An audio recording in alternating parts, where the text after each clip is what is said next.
Good afternoon and welcome to today's New York City Council hearing for the Committee on Consumer and Worker Protection. At this time, please silence all electronic devices. Chair Velasquez, we are ready to begin. Good afternoon and welcome to the fiscal 2024 preliminary budget hearing. My name is Marjorie Velasquez and I am the chair of the Committee on Consumer and Worker Protection. This morning, we will be reviewing the proposed budget of the Department of Consumer Affairs and Worker Protection, also known as DCWP.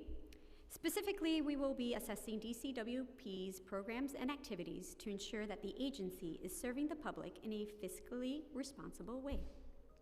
The fiscal 2024 prelim budget for the Department of Consumer Affairs totals $64.2 million, which includes $30.5 million in personal services to support 448 full-time positions. The budget also includes $33.7 million in other than personal services to cover all general operating expenses of the department. The funds in this fiscal plan are primarily allocated to resolve consumer worker complaints, issue numerous licenses, educate and protect consumers, and ensure that businesses comply with the law. At today's hearing, we will examine the various components of DCWP's budget, and I'd like to Commissioner to tell us where the department currently is in making rules establishing the minimum wage for app-based food delivery service workers. I'd also like to better understand how, going forward, DCWP will transition over street vendor enforcement to the Department of Sanitation.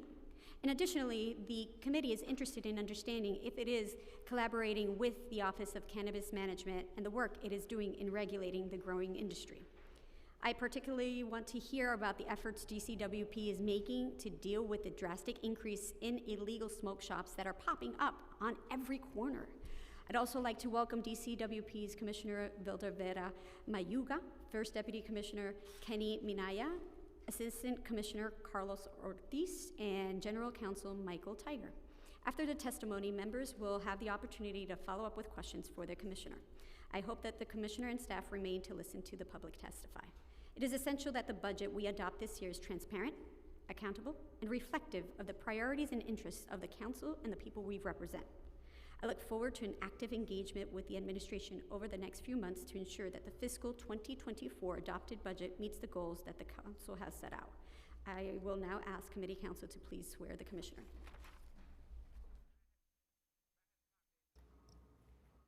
Good afternoon, Commissioner, First Deputy Commissioner, Assistant Commissioner, and Counselor. Please raise your right hands.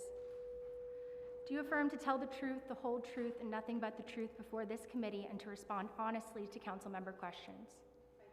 Thank you. You may begin.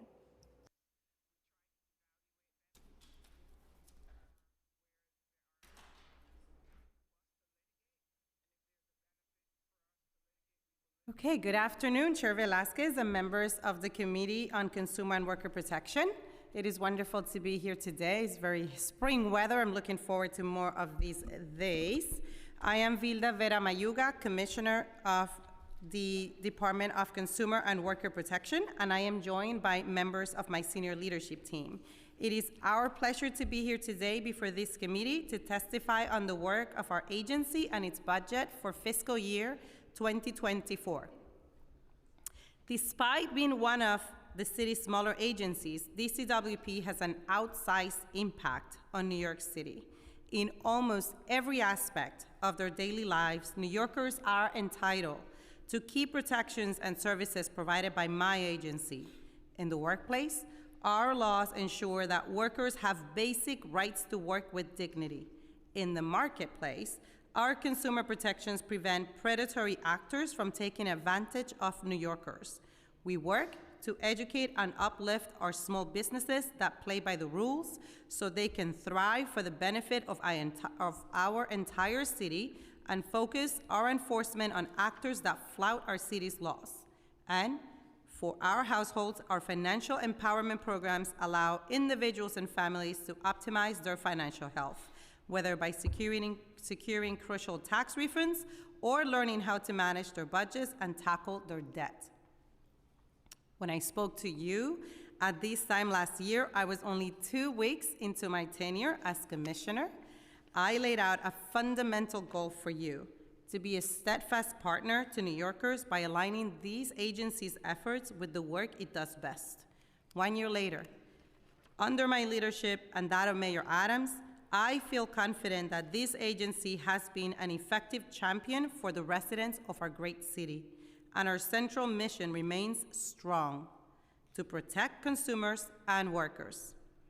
DCWP licenses more than 51 businesses and individuals in more than 40 industries. We serve countless New Yorkers through enforcement of our consumer and workplace laws, through business education and relief efforts, and through free programming that supports New Yorkers' financial health. To accomplish this, DCWP's preliminary budget for fiscal year 2024 is approximately $64.2 million. Our authorized headcount stands at 449, with 416 active personnel. Our intrepid team has been able to accomplish a great deal in the past year. In 2022, we received almost 28,000 consumer complaints and carried out almost 60,000 inspections for predatory business activity. We initiated almost 700 worker cases and secured more than $23 million in restitution, including the largest workplace settlement in New York City history. And we provided financial counseling to more than 7,000 New Yorkers and prepared almost 80,000 tax returns, all for free. In addition to this core work, DCWP has taken on a number of new mandates. Over the past year, we have implemented the delivery worker protections passed by the City Council in 2021, and we are moving as quickly as possible to set an equitable minimum pay rate for this essential workforce. We also expanded both of our flagship financial empowerment programs. The Financial Empowerment Center counseling has been integrated into select Workforce One career centers, and select NYC free tax prep sites began offering specialized tax preparation for self-employed New Yorkers, with more services to be offered in the coming year. Let me tell you more about each of these, as well as provide a general overview of my agency's work. DCWP knows that stability is key for New York's workers. Whether you are trying to put food on the table for your family or put money away for your education, knowing that you will have stable hours, stable income, and stable employment is crucial. In 2022, our work focused on promoting this stability through the implementation of new protections and the enforcement of existing ones. New York's large and growing population of delivery workers is one of our city's most essential workforces. I am sure that we can all remember the vital role it played in the early days of the pandemic, bringing us food when many of us were hesitant to leave our homes. Despite the importance of what they do, these delivery workers are in a precarious situation, working difficult jobs for low pay. We applaud the Council for recognizing this and taking legislative action. In 2022, we began to enforce rights allowing delivery workers to make informed decisions about the deliveries they take, including having an option to choose the maximum distance they want to travel and receiving upfront disclosures about the route, pay, and gratuities associated with a delivery. We are working closely with workers and apps to ensure compliance with the law. At the end of 2022, we announced our initial proposal for a minimum pay rate for app-based delivery workers based on a rigorous study of the industry, including pay and working conditions. We recently published an updated minimum pay rate proposal for an additional round of public comment after incorporating feedback from workers, apps, and many council members, including members of this committee. The public comment period will end on April 7th, and we welcome any testimony you can provide. The minimum pay rate represents groundbreaking progress for New York City's delivery workers, and we want to make sure that a final rule allows New Yorkers the opportunity to review and provide input. DCWP has continued to enforce the other worker rights under our jurisdiction. In August, we announced a major settlement with Chipotle over violations of the Fair Workweek Law, which gives fast food workers scheduling stability and an opportunity to move into full-time work, and the Paid Safe and Sick Leave Law, which gives workers the right to take time off to care for themselves or their family. The settlement has secured more than $20 million in restitution to approximately 13,000 workers and required Chipotle to pay $1 million in civil penalties. This represents the biggest workplace settlement in New York City history, as well as the largest ever Fair Workweek settlement in the entire country. Our Fair Workweek enforcement has also included cases centered on the law's newest component, just cause, which ensures that fast food workers can no longer be arbitrarily fired from their jobs and have a right to reclaim their former jobs if they are illegally laid off or fired. Last month, we settled with Starbucks in a case in which a longtime worker was illegally terminated. Starbucks will pay more than $21,000 in employee relief and penalties. This builds on a previous case in late 2021 when we obtained restitution for 2 Brooklyn subway workers who were illegally terminated to demonstrate that DCWP is here to protect the city's fast food workers. In December, we also announced a free mediation program for domestic workers and their employers to resolve workplace issues in a respectful and confidential manner without needing to go to court. DCWP previously conducted a study of paid care workers, which found that at least half of the city's paid care workers, the majority of whom are immigrants and women of color, have experienced exploitation such as wage theft, paid safe and sick leave violations, harassment, discrimination, or retaliation. This mediation program will provide an accessible forum for domestic workers to assert their rights in a supportive environment and resolve issues with their employers without the expense and adversarial nature of litigation. Through our consumer protection work, we strive to create fairness in the marketplace. I am committed to ensuring that New Yorkers are free from exploitation when they are looking to purchase goods and services. At the same time, I also want to make sure that our city's small business owners have an opportunity to succeed. I believe that our efforts to protect New Yorkers from predatory activity should work hand in hand with supporting our small businesses and the contributions they make to their communities. It is a delicate balance, but we continue to endeavor to make progress on both fronts. One way we try to foster an education-first approach is through our visiting inspector program. We send senior inspectors to build brick-and-mortar businesses that have recently received licenses from us to provide an educational inspection with the business owner. During the educational inspection, the inspector will identify any potential violations and explain how the business can correct them.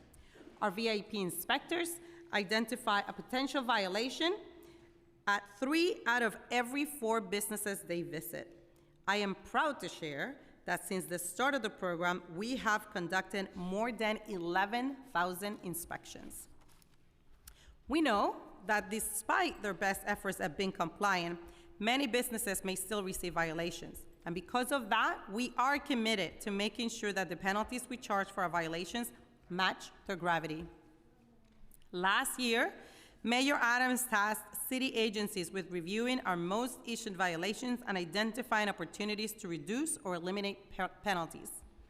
We went one step further, reviewing all our penalties, leading to 24 proposals, many of which lower civil penalties to $0 for first-time violations.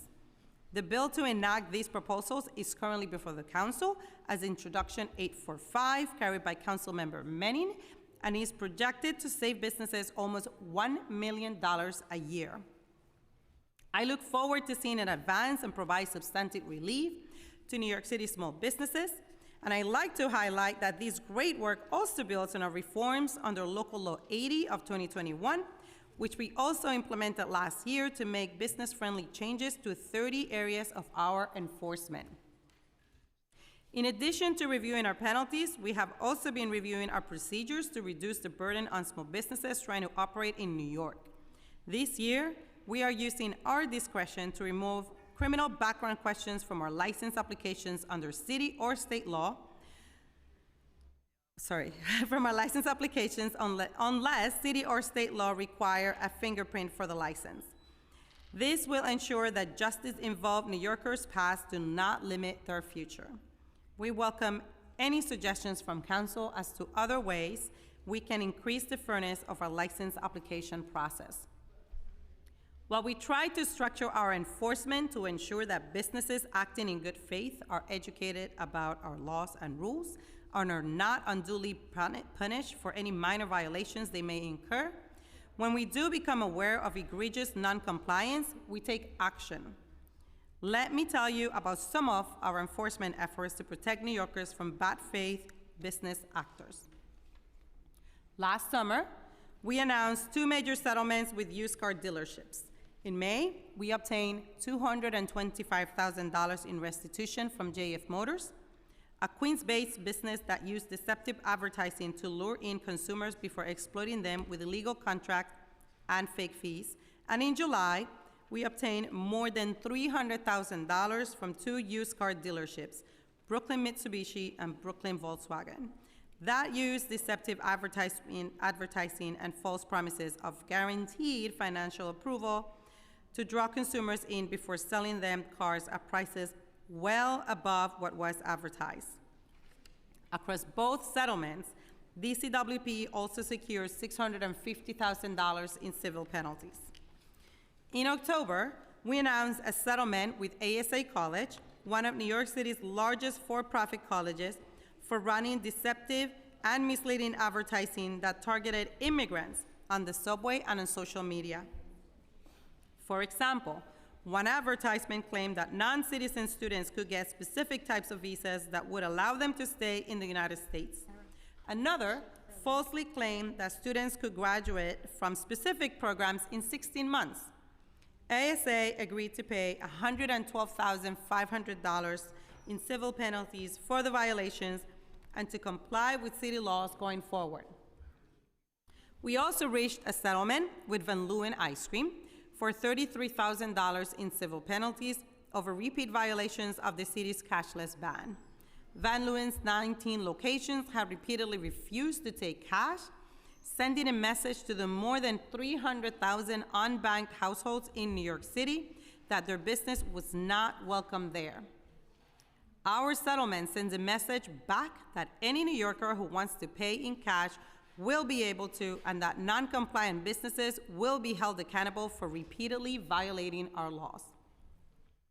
Moving on to our financial empowerment efforts, DCWP has some excellent programs that focus on uplifting the financial lives of tens of thousands of New Yorkers every year. New York City Free Tax Prep offers New Yorkers access to free professional tax filings. We work closely with the New York City Housing Authority, Department of Education, Administration for Children's Services, Houses of Worship, and other community partners to ensure New Yorkers learn about and use this vital resource. Our tax preparers working with nonprofits in every corner of the 5 boroughs are trained to help maximize tax refunds, which are the biggest annual cash infusion that many New Yorkers receive each year. Next year, thanks to support of Mayor Adams, the program will be expanding to process an additional 26,000 tax returns. I am proud to say that many of the returns we process this year will likely result in a higher refund than last year's, thanks to the leadership of Mayor Adams. Starting this year, the New York City Earned Income Tax Credit is increasing from a flat 5% match of the federal credit to a 10 to 30% match in a new equity-based structure that has a higher match for filers with the lowest income levels. This means a dramatic increase in the credit's value. For example, a single parent with 1 child and an income of approximately $14,000 will see the EITC increase by 400% to almost $1,000 per month. This will make an enormous difference to our working families.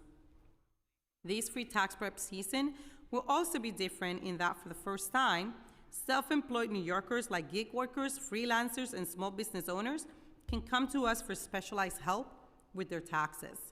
Our tax preparers are currently available for annual tax filing at select sites and will be offering estimated quarterly filing, one-on-one consultations, and presenting workshops and compiling resources on topics like best practices for record keeping, starting later this summer. This service will be provided year-round, so we encourage New Yorkers to come to us for help with their annual tax filings this spring, as well as their quarterly estimated tax filings later this year. Outside of taxes, New Yorkers can take advantage of our financial empowerment centers, where they can meet with trained financial counselors to talk through any and all aspects of their financial health. I am particularly proud of this program because I personally use it. I have been seeing one of our counselors in Manhattan since last year and have really appreciated having a safe space to talk about my finances and get professional advice.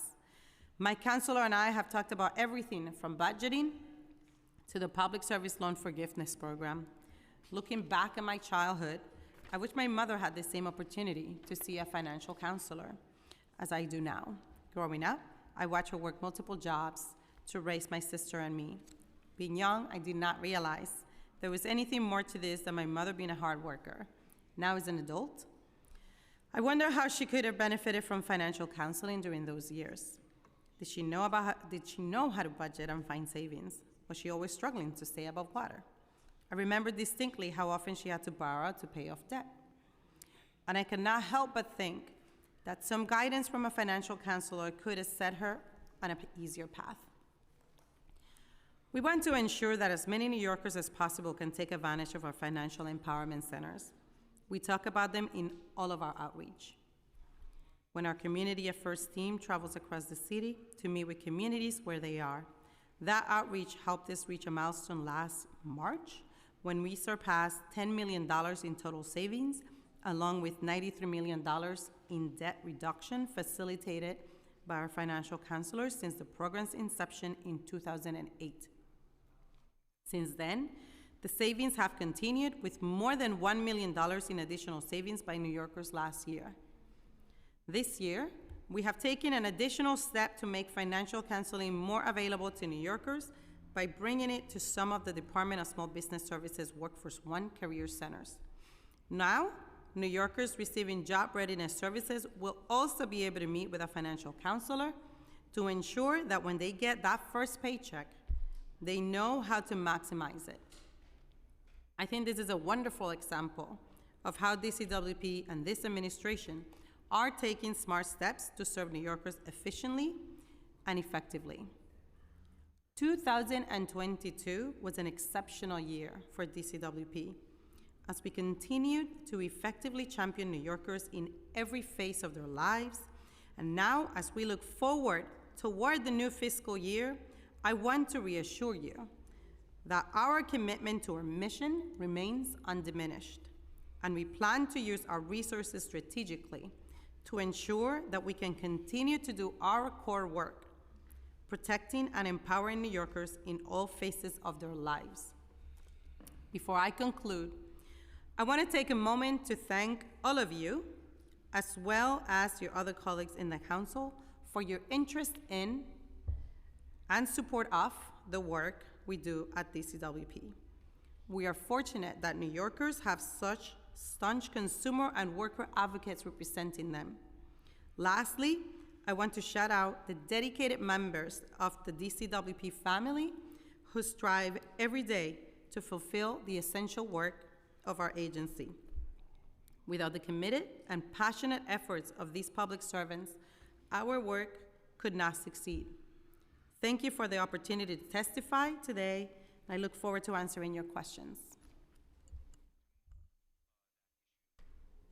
Thank you so much. So, the Department of Consumer and Worker Protection fiscal 2024 preliminary budget totals $64.2 million, including $30.5 for personnel services for 448 full-time positions. What are the budget priorities that the agency has submitted to OMB for fiscal 2024? Thank you, Council Member. We are focused on our mission, right? Our core mission of protecting New Yorkers and really looking at ways when we can continue to do more efficient work or work more efficiently and more effectively to make sure that we can ensure consumers are not being defrauded by any deceptive practices, that workers are getting restitution that they need based on the rights that the council has asked us to, mandated us, right, to enforce, and at the same time support the businesses that are required to comply with these laws. So we're looking, we're always looking at where is the most need so we can focus our efforts there. So, but what are those budget priorities out of that in the fiscal 2024? I can tell you, for example, we continue to look at compliance with the Fair Work Week law and paid safe and sick leave. Paid safe and sick leave is what created the worker protection arm for our agency. So we are looking to make sure that workers continue to know what are their rights. We want to make sure that as Fair Work Week rolls out more, right? We just added just cause. That is a big piece of our focus right now, not just for the workers, but the businesses that have to comply with that law. We want to make sure there is an understanding about the requirements so that we can be sure they can comply with it and we can have answers, right, when the workers come towards us. I think we continue to look at where do we get the most complaints so that we can put our efforts in that. If you look at our numbers, you see that the majority of our complaints come focus on tobacco and e-cigarette retail dealers. So we put a lot of attention to that as well and make sure that we are being diligent in those areas. And I will say also that one last piece with our financial empowerment centers, you've seen that we have worked to expand that line of work. We know that we need more New Yorkers to take advantage of our free tax prep program.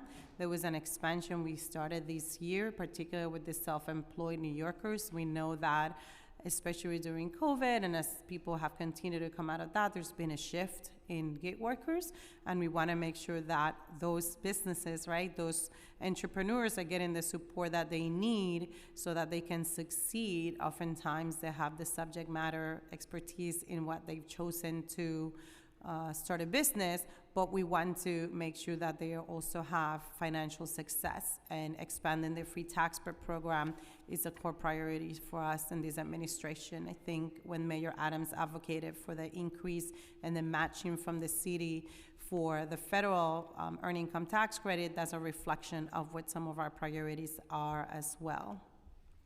Are there any new needs that we can expect to see in the upcoming executive plan that you can tell us about? The mayor did announce also an expansion of our free tax prep program, even beyond what we're doing right now, so that we can reach more New Yorkers, and also an effort to get more volunteers to come to the program. The program does rely heavily on volunteers through our community-based organizations, so we want to have a focus on those. We are currently in some conversations. I think I'm going to also pass it on to my assistant commissioner to add some more information. Thank you. Yeah, I was just going to add that the VITA program itself, under which the free tax prep in New York City is set up, it relies on funding these contracted providers who use volunteer income tax assistance. So I think the commissioner has hit the nail on the head in the sense that we have a number of priorities that we're deeply invested in, and we're extremely appreciative of the mayor's support on those. Do you anticipate additional resources will be needed, or is this current funding level sufficient? So anything that's a new need, we certainly will want to have a discussion, and especially if there are new bills that are being discussed at the City Council, we would want to make sure that we have a conversation with obviously the City Council and OMB to ensure that we have the necessary resources to deliver on those mandates. Does the agency have adequate headcount to meet the needs of the community and effectively run all the programs and initiatives? Thank you for that question, Councilmember. Let me tell you, I really appreciate the support that you give us because I know that you're a true partner. You really do reach out constantly, and I really appreciate the constant contact that we have with your office to make sure that we can deliver services and we can bring our expertise to not just your district, right, but to all New Yorkers. So I really thank you for that, for caring so much about our work. I said in my testimony, right, I shared some of our successes from just the last year. I definitely want to make sure that we can do more of that. We are definitely in line to do and repeat a very successful year as we had last year.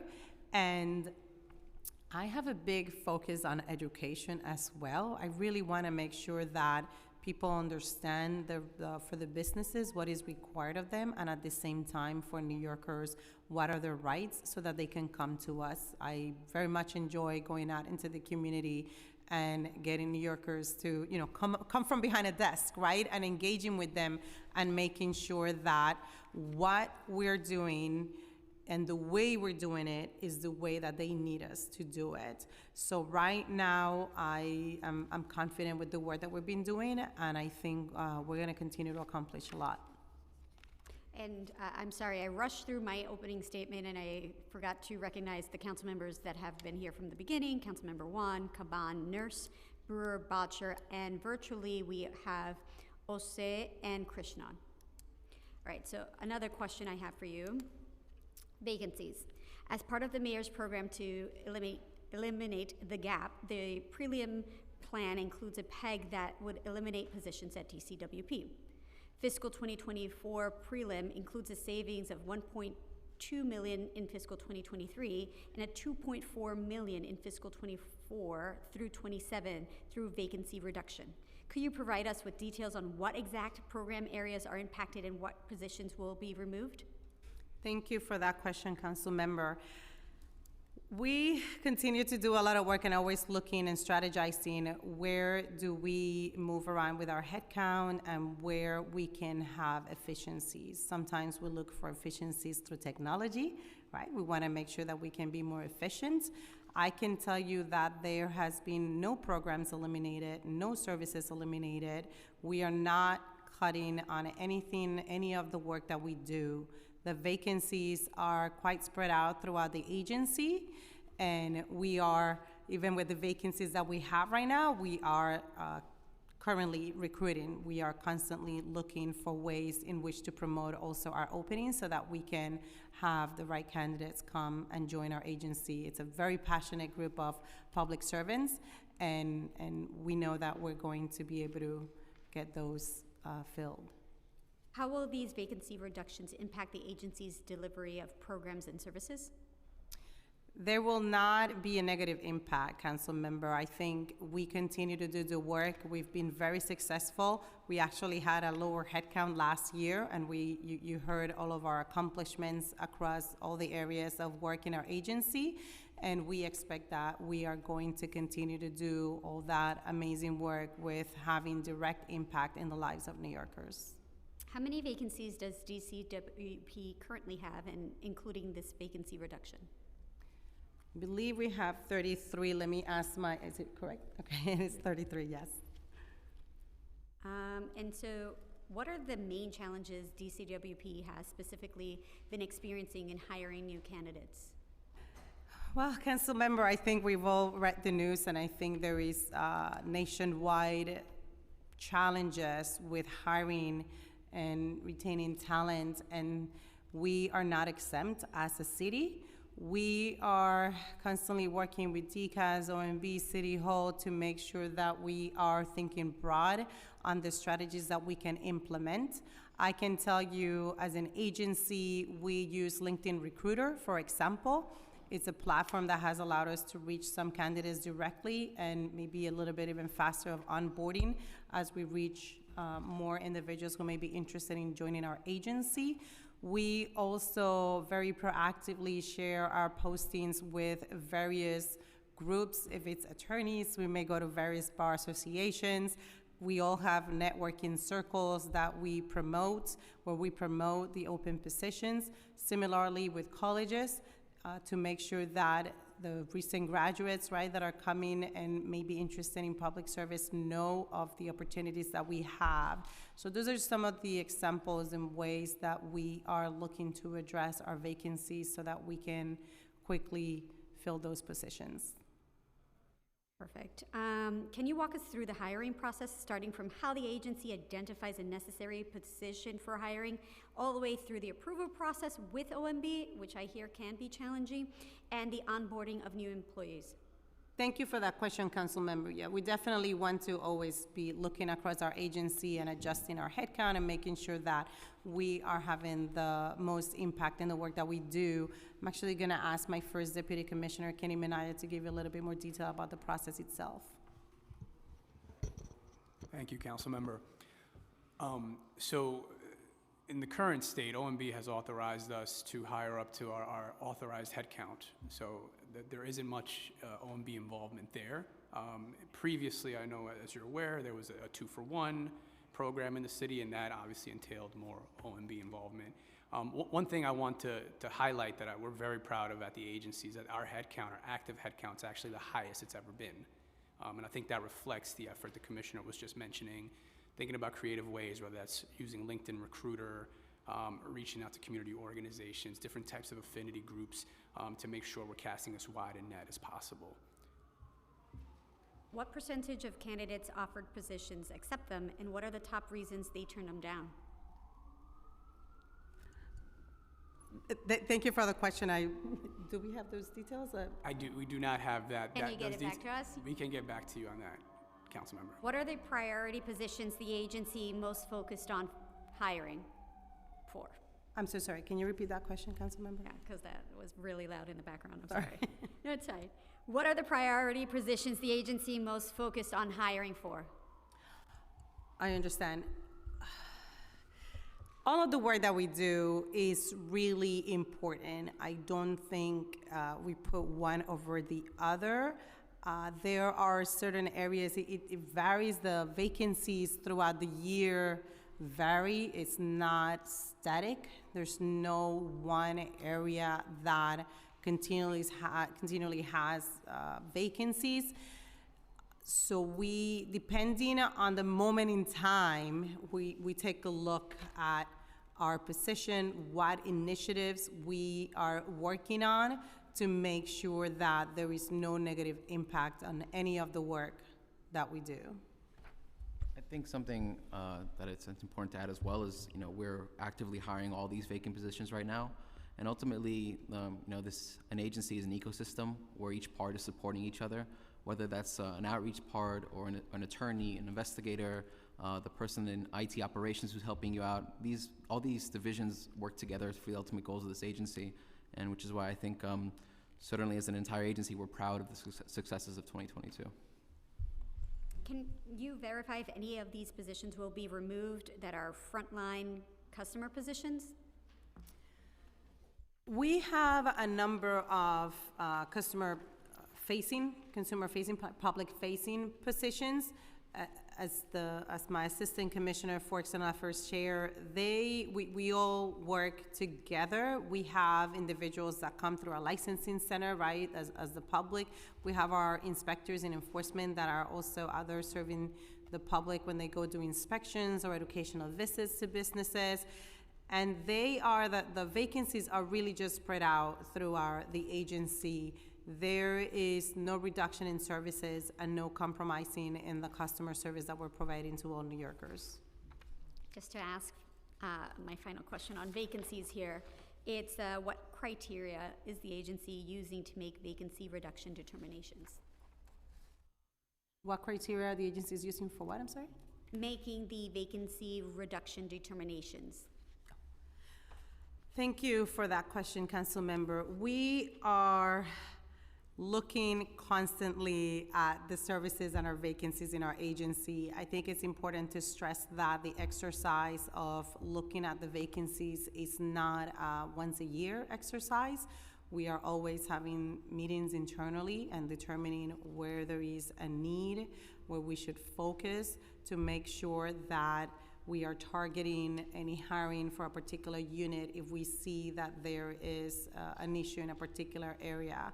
But it is something that we are doing constantly, and it really is spread throughout the agency. Okay, thank you for that. So now moving on to street vendors, where I just want to recognize everyone here that is from the street vending, and we'll hear from you shortly. Hi there, thank you for coming.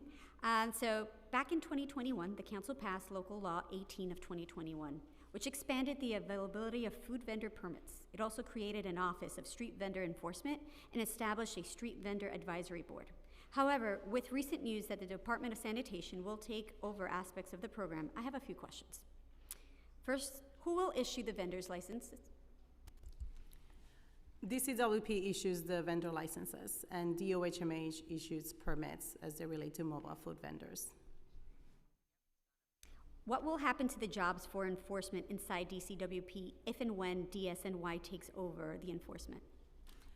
Let me start by saying that we support the decision of the administration to transfer the enforcement of street vending from DCWP to the sanitation department. We are currently in conversations with the sanitation department to make sure that it is an effective and efficient transition.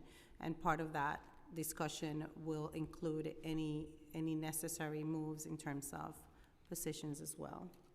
So what are the challenges DCWP is having with a sudden shift to sending folks to sending the enforcement aspect to DSNY? Councilmember, we have been, as you mentioned, right, based on prior administration in 2021, the Office of Street Vendor Enforcement was placed at DCWP. DCWP, since that moment, has faced a number of operational and legal challenges to effectively enforce street vending. Some of those challenges relate to our inspectors, attempting to obtain an identification so that if they found a violation, they could issue a summons. We had some challenges with that where vendors wouldn't provide that identification.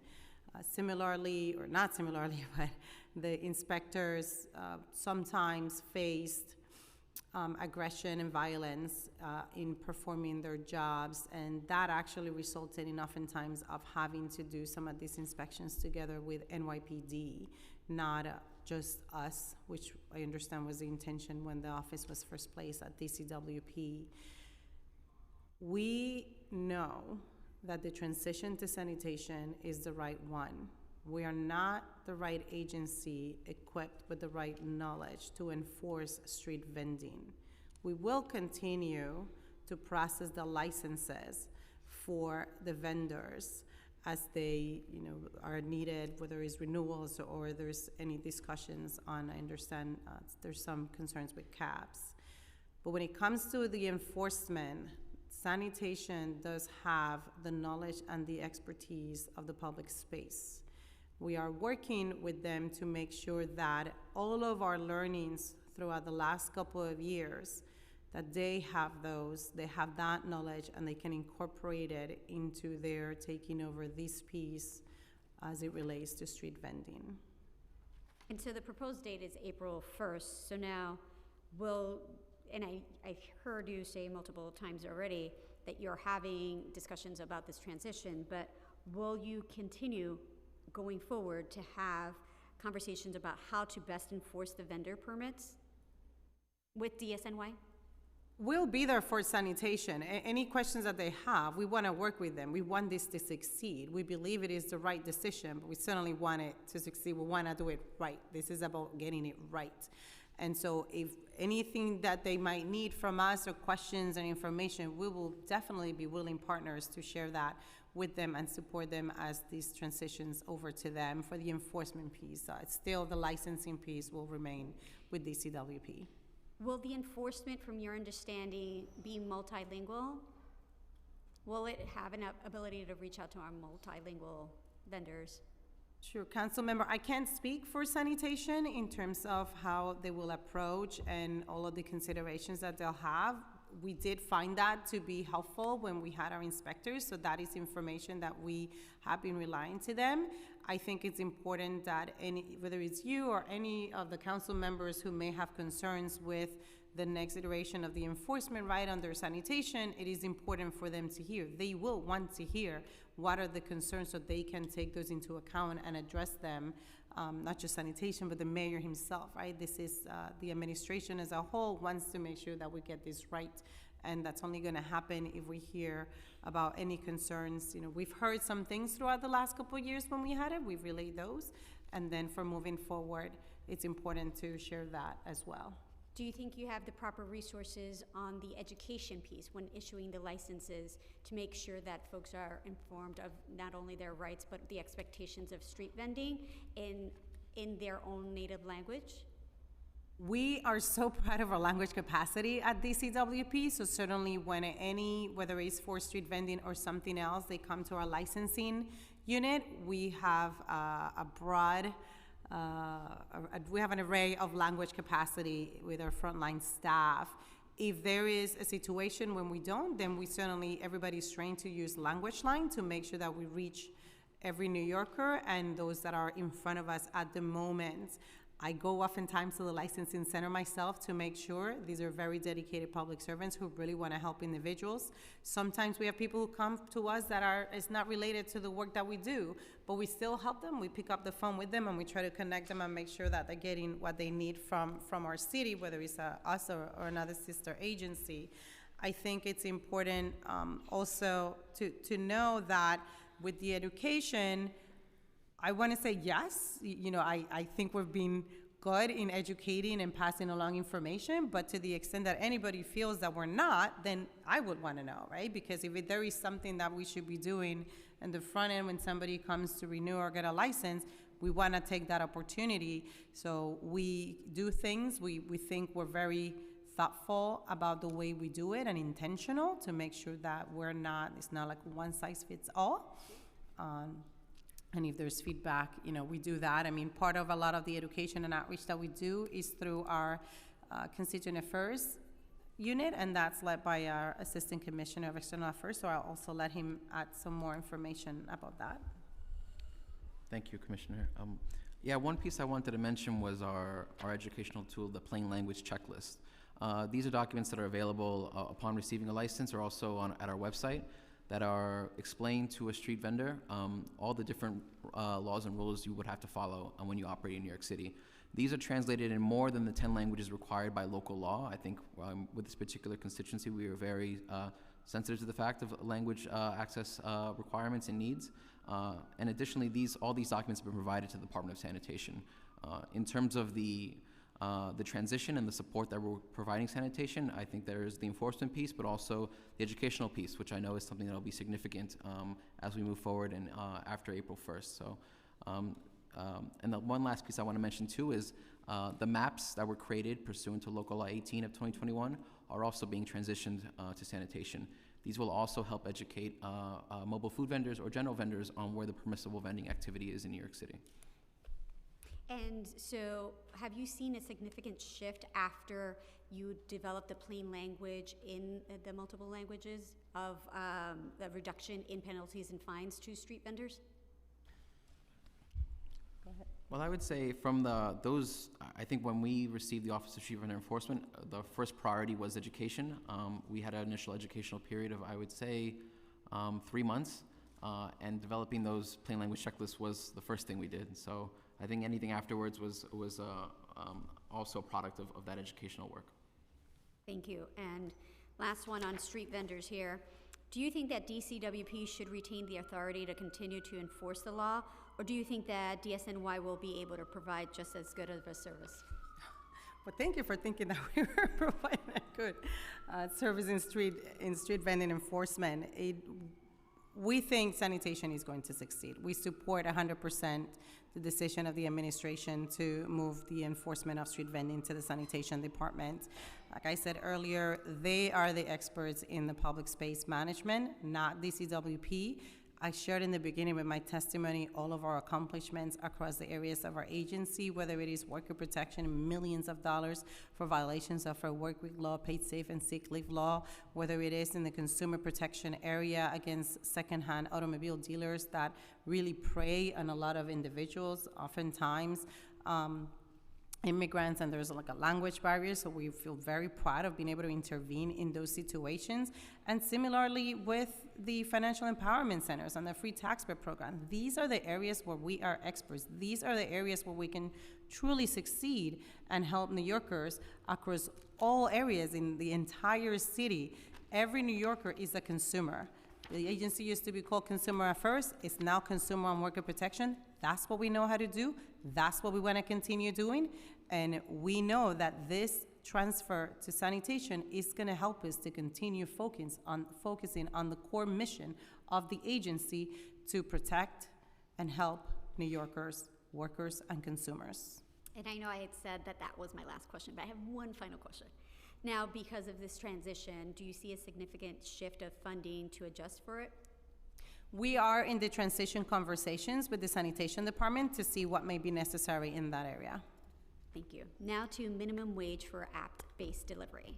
In September 2021, the council passed Local Law 115 of 2021. This bill required DCWP to study the working conditions of third-party food delivery workers. Following the study, the department was required to give us the rules establishing the minimum wage for app-based food delivery services by January 1st, 2023. Still haven't gotten them. What's the reason for the delay? Thank you, Council Member. We are the first municipality, right? The first city to have these protections. We are incredibly proud, and we're so thankful to the City Council for taking action in addressing the needs of very essential workers for all of us. I said it in my testimony. I think when a lot of us had the luxury of being able to be home, these essential workers were who brought us food. They didn't matter what were the weather conditions, what was happening outside, the risk with COVID and all of that. They were there for us. And so it is wonderful to have partners in the City Council who champion this type of action to make sure that essential workers are taken care of.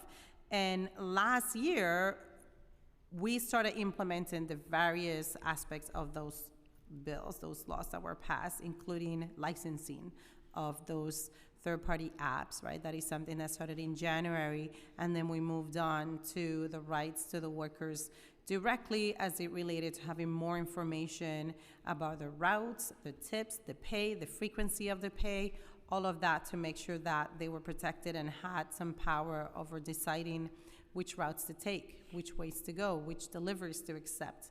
And the last piece of that, as you mentioned, setting a minimum pay rate.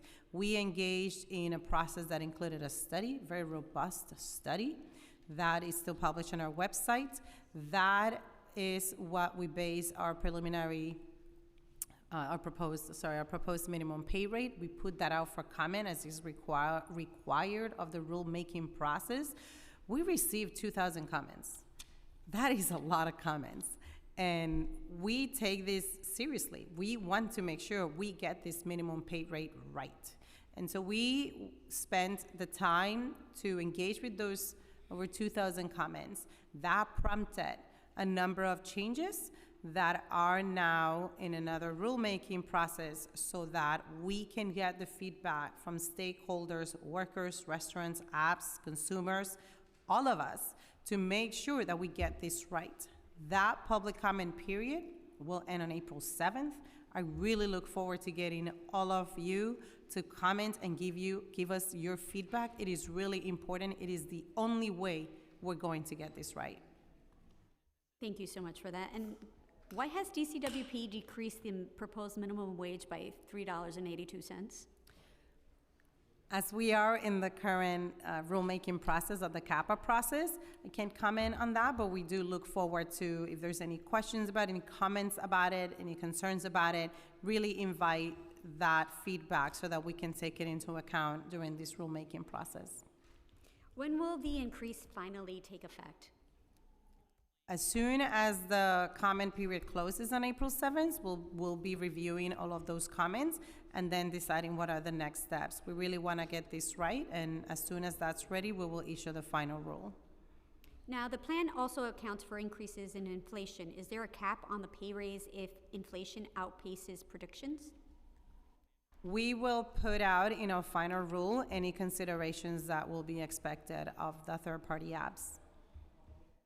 What influence have the technology companies in control of these apps had on the influence regarding the assessments on what the minimum wage ought to be?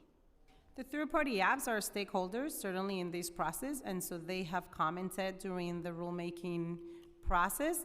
We expect that they'll comment again during the current process, and we will take that into account just like anybody else's.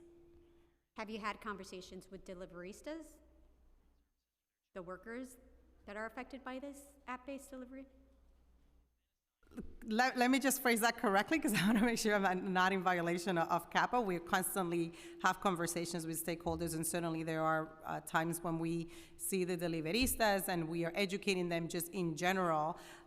But in terms of the minimum pay rate, we've always encouraged anybody that we've had conversations with to make sure that they submit those through the rulemaking process so that we can take into account any considerations. I'm actually going to ask my Assistant Commissioner for External Affairs to also just give you a little bit more detail about ways in which we've engaged with them, not just for this, but in anything to make sure that they know their rights. Thank you, Commissioner.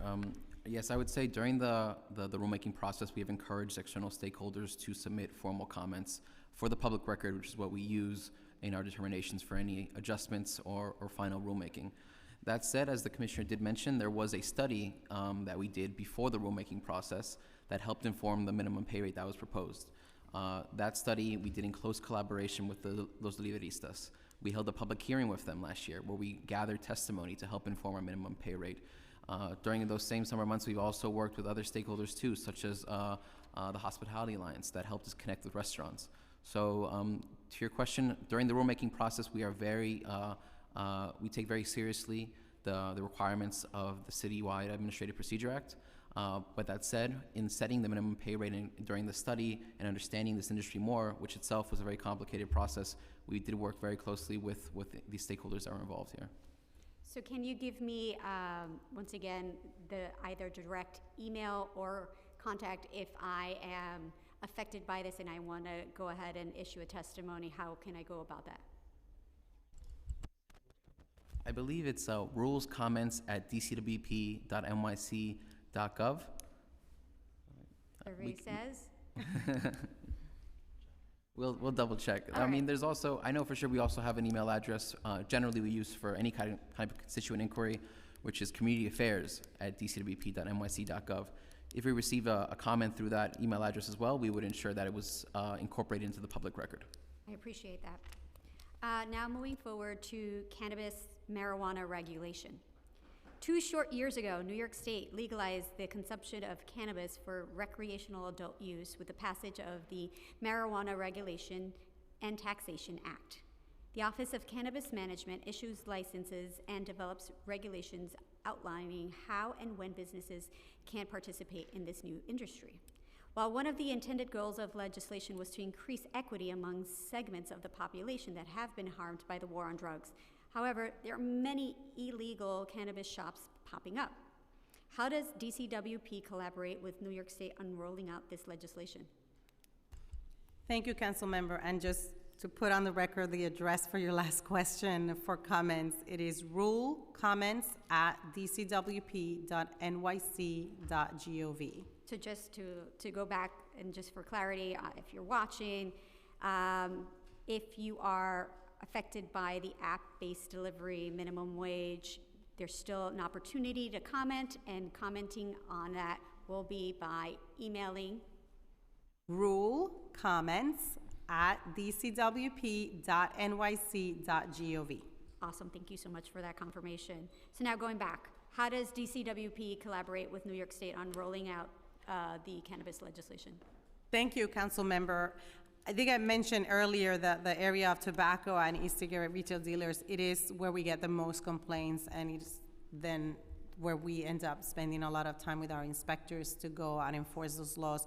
We enforce the laws that relate to tobacco and e-cigarette retail dealers. We just to clarify also, we don't license cannabis, as you mentioned, right? That is part of the state.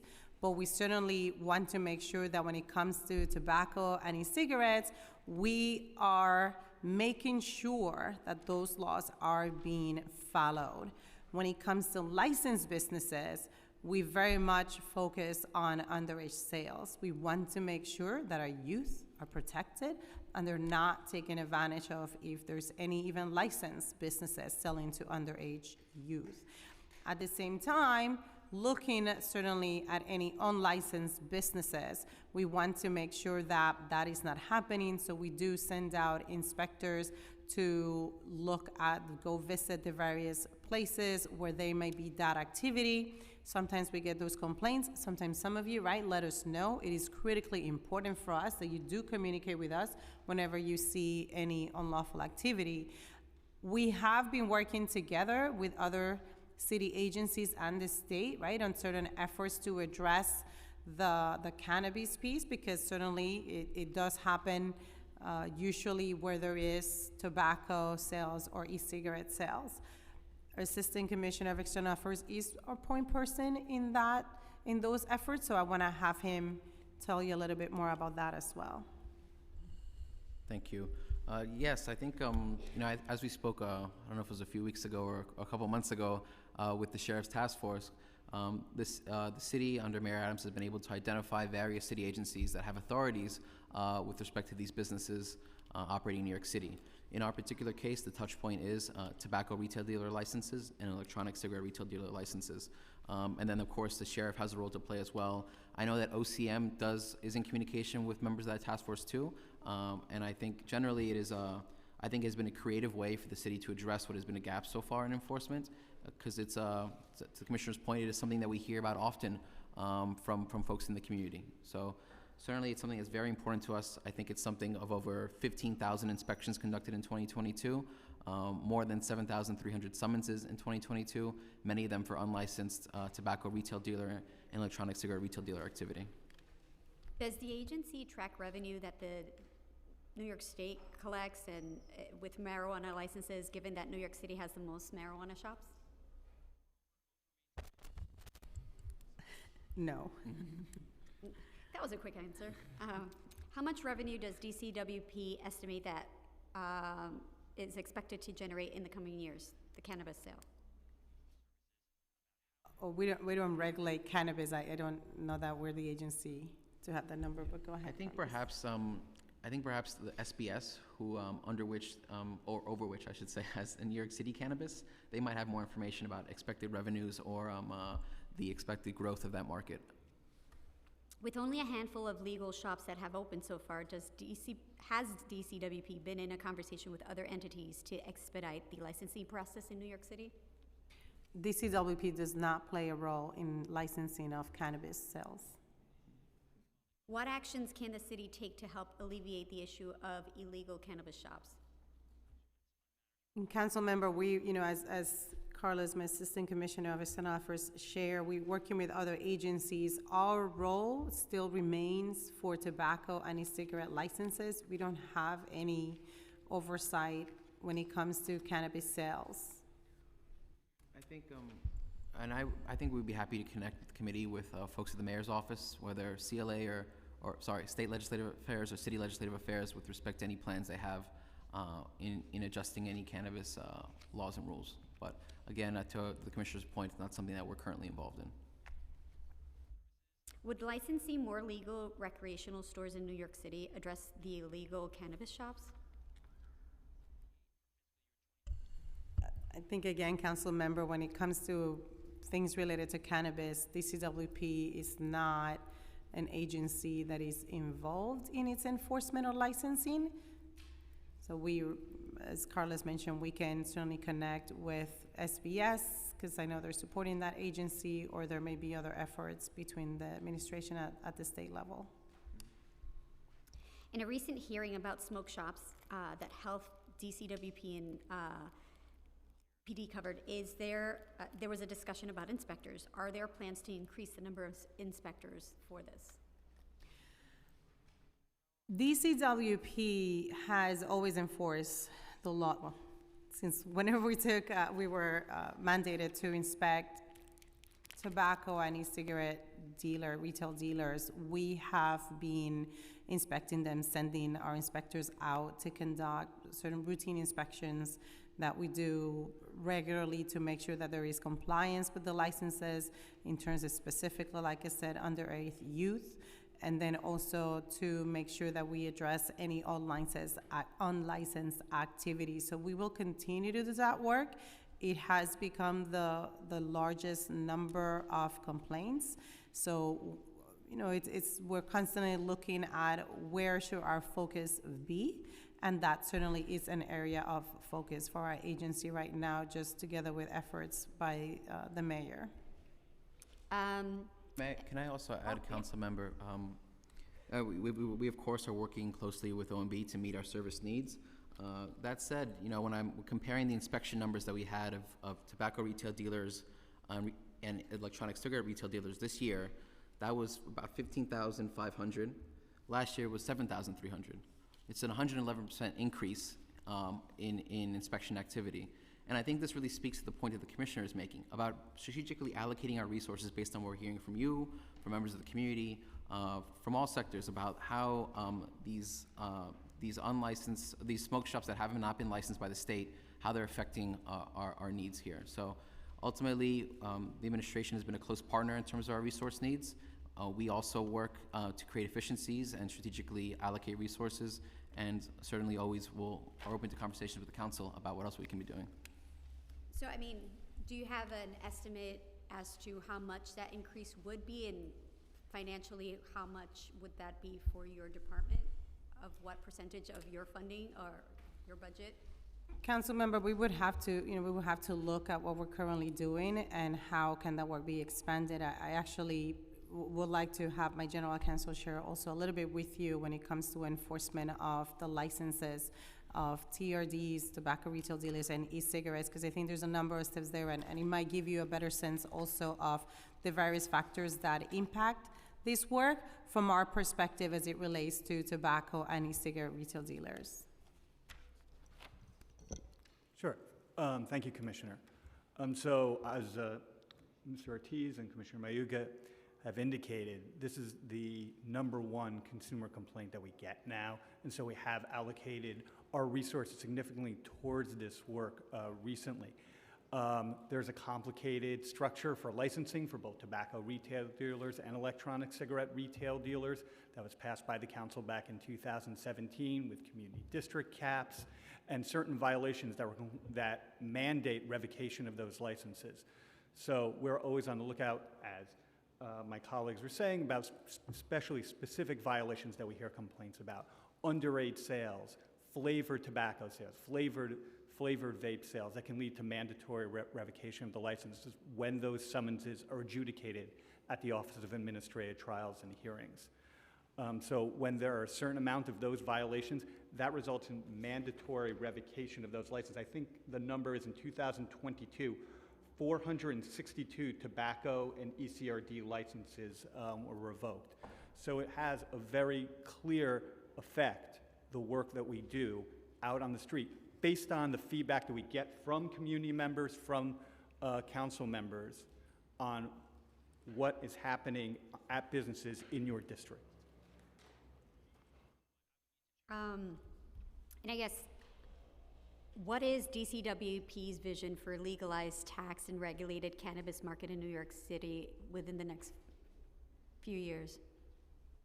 Again, council member, our purview is with the sale of tobacco and e-cigarettes. DCWP does not currently play a role as it relates to to cannabis. We see that as a state function. We understand there might be conversations happening between the administration and the state, and we will, provide comment if there is a bill or any discussions that happen at those levels.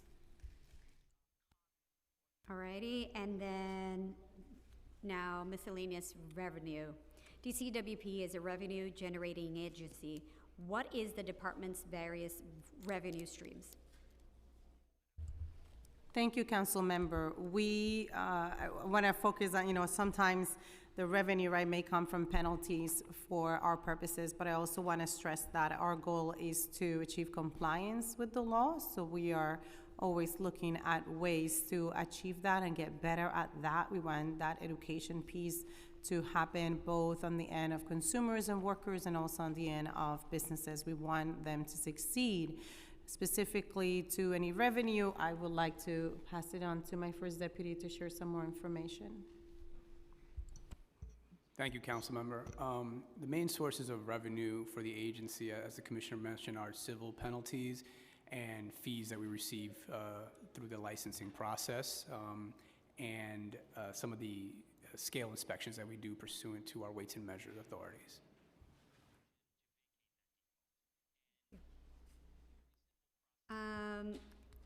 How much did the agency generate in revenues in fiscal 2022?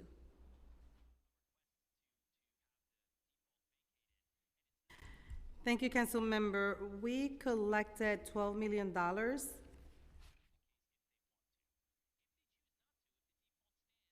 In civil penalties.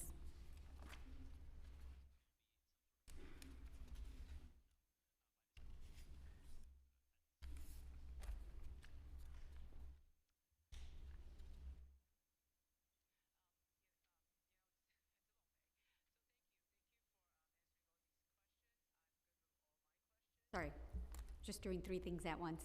Totally fine. How much does the agency expect to generate in fiscal 2023? Thank you, Council Member. We really only just started, I guess, in the year. We don't have a number right now. We don't necessarily have a target. Again, our goal is to achieve compliance. Revenue certainly is not what funds us, so we don't necessarily have an incentive to drive it up. We really want to focus on achieving compliance through education to the businesses where we go and visit and enforce the law that we're mandated to enforce, and at the same time educate consumers to make sure that they have the information about their rights. Oh, that was the one I just asked. And then finally, will there be any new sources of revenue in fiscal 2024?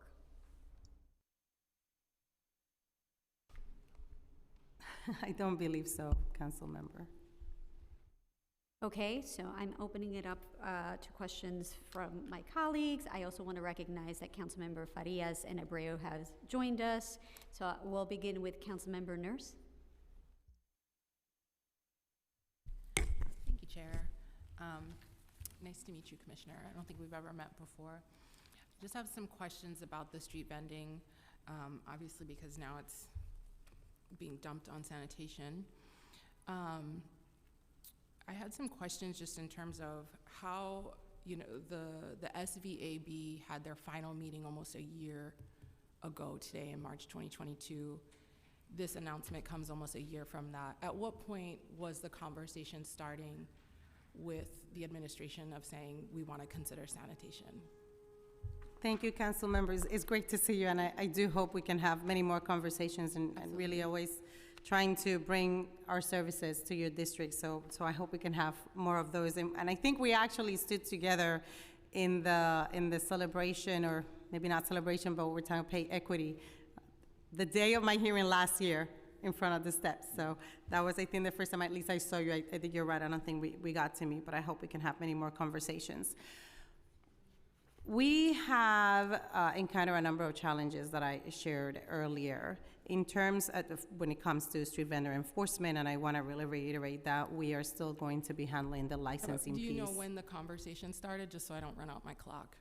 Oh, I'm so sorry. I don't mean to do that. I'm actually going to then have my Assistant Commissioner of External Affairs tell you a little bit more. He was our point of contact with the board. Thank you. Yeah, I think I don't know if I have a specific date in mind, but I think definitely over the past summer, for sure, we identified that this was going to be, that the ongoing legal and operational challenges were going to be difficult for us. Ultimately, we had to work closely with the administration and with our partners to identify where the next best place would be to do that work. And I think we believe that sanitation is that best place. Well, in the summer. I would say that over the summer is a clarity for clarity. It's when we've identified that these operational and legal challenges And then were. when did you identify that sanitation would be the one? I guess my question, at any point, have you engaged the Street Vendor Advisory Board?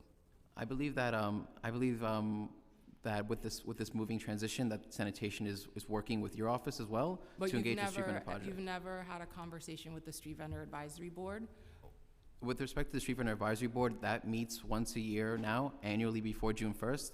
The discussions of those board meetings are supposed to be about the release No, I of understand supervisory what they're licenses, not necessarily about the Office of Street Vendor Enforcement. So there's just been no conversation with the group of small businesses that this would impact? Councilor, I think ultimately, like, the administration is committed to making this I succeed. understand, I think we all and there are. will I'm just be- trying to get clarity on whether or not, yes or no, there has been a conversation with any of the formal bodies that have been formed to deal with street vendors, because there was Yeah. a whole board put together that put forth recommendations, which I believe were recommendations that are supposed to be in collaboration with your agency to improve and put solutions on the table to make the situation better, and yet there has not been a conversation with them since those recommendations have been put forward. And I'm just trying to get clarity on yes or no if that's Oh, true. to be clear, during the Street Vendor Advisory Board conversations, there was discussions about about the Office of Street Vendor being in a different place in DCWP. So that definitely happened. Now, with respect to conversations moving forward, I know the administration is committed to having those conversations with the Street Vendor project. Yes, I imagine moving forward, there will be a lot of conversation. A question for me about what you all have done in 2022. How many tickets were issued to vendors in 2022? Or how many inspections and how many tickets?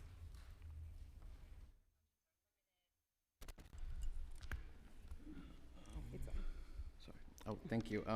In 2022, we conducted about 15,000 inspections. With respect to summonses, over the past 2 years, we've issued 4,300 summonses. Okay.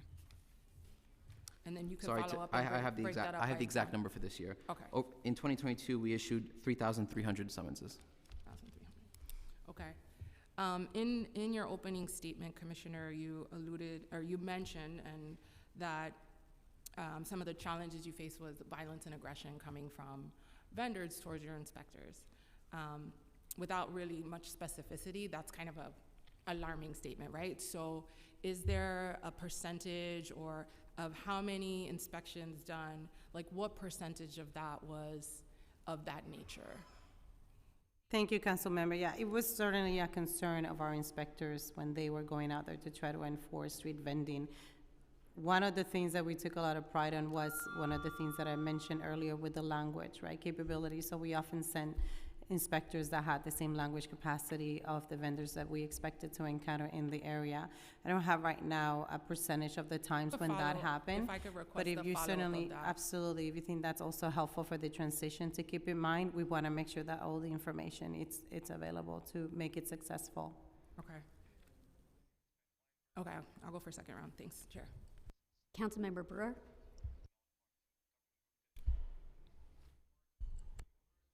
Thank you.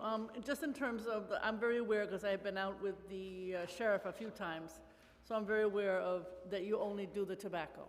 But when we would go to the sites, in the drawer, because we opened all the drawers, would be the summonses that you had understandably levied, and it would be a copy of what the violations are, because we opened all the drawers. So, but the coordination though, so the sheriff's folks were pleased, but not knowing that there had been that kind of, that you had been there. So do you coordinate with the sheriff on things like that? Because he didn't know that you had been there, according to him at that moment. Thank you, Councilmember. We certainly aim to coordinate. We do our part of the task force. We continue to do inspections outside of the task force as well to inspect the licensed businesses and if we get complaints about unlicensed businesses. When we observe cannabis, we report it to the task force as well. So if there is a specific instance, we would certainly want to make sure that we are checking with the sheriff and ensure that there's no gaps so that we can be effective and efficient in the Because work. that would be helpful for him to know. I think that it went to the task force, but it never got to the sheriff, just so you know. It happened twice. I just wanted to add, I think. I'm an expert on I even know all the we know. different types of marijuana, cannabis, I didn't know before. I did want to add that, as we become, as the work of this task force has become deeper and more coordinated, before the task force and our enforcement team does communicate before every inspection to check for licenses, check the status of licenses. We also communicate back in our independent inspections whether we've seen cannabis. So I think, certainly the staff members on the task force are in communication with our team, and we can certainly work always to make that communication tighter. Okay. The other question I have is just about pricing, and stores are supposed to have their prices obviously displayed. And I know that you do that. So do you know how many inspections you do along those lines? Obviously, I know that the micro-fulfillment centers were not doing that, and I have been harped on them recently. I certainly did harp on them quite a bit when they first arrived. But I do think that they still are not pricing, I think, at least the one I've been in, but it's not across the board. And I do wonder, given all your many commitments, if you're still doing enough of that pricing, because I do think in today's times, people need to know the prices because they are so incredibly high. Thank you, Councilmember. We certainly want to make sure that we're addressing the problems and the issues, the challenges that New Yorkers are facing. We have our complaints, our largest categories of complaints that we received is related to the tobacco enforcement. Yep. And certainly sometimes grocery retail. So if there is something that we should be addressing specifically, we will want to make sure we get those details. I know my general counsel, oversees a lot of that, so I want him to give you a little bit more information as well. Okay, I don't know if it's just complaint-based or you do some surprises. No, we very much still do consumer protection-oriented work in the field with our patrol inspectors and our enforcement division. I mean, one of the overall themes that we want the council, the committee to take from this is that our core consumer and worker protection work is where we are best positioned to focus our labors, and we think that we can really bring our expertise to bear for the better of all our communities. So this is definitely something that we have been doing in 2022 and will continue to do in the future. But do you have any numbers as to how many proactive consumer protection, I don't know what you call visits you have made, that kind of thing? I don't think we have that sliced exactly that way. Here we have different business categories, how many inspections there are, but we can get back to you. Get that to me? We definitely. Okay. And then the other thing is on paid sick days. As you know, that was the bill that I passed a long time ago. I know that you have been, to your credit, levying, any kind of, Chipotle being perhaps the biggest one, but you have been working to make sure that people have followed the law. However, what about education? Because there's still an awful lot of people who don't know about paid sick days. And I didn't know if you're the ones that do education, or is it a different agency to do education? That's my question. Thank you, Councilmember. We do aim to do a lot of education. Unfortunately, I think there's still a lot of people who don't know about that right, so it's a constant work to do that. We do it through our inspectors, also for the businesses. When we do the educational visits, we make sure that they know about it, and then we do a lot of outreach events to make sure that individuals know. Carlos, again, is in charge of all that outreach, so I want him to give you a little bit more detail about those efforts. Yes, thank you, Commissioner. We have a small but mighty outreach team that goes out and does educational events with constituents in New York City.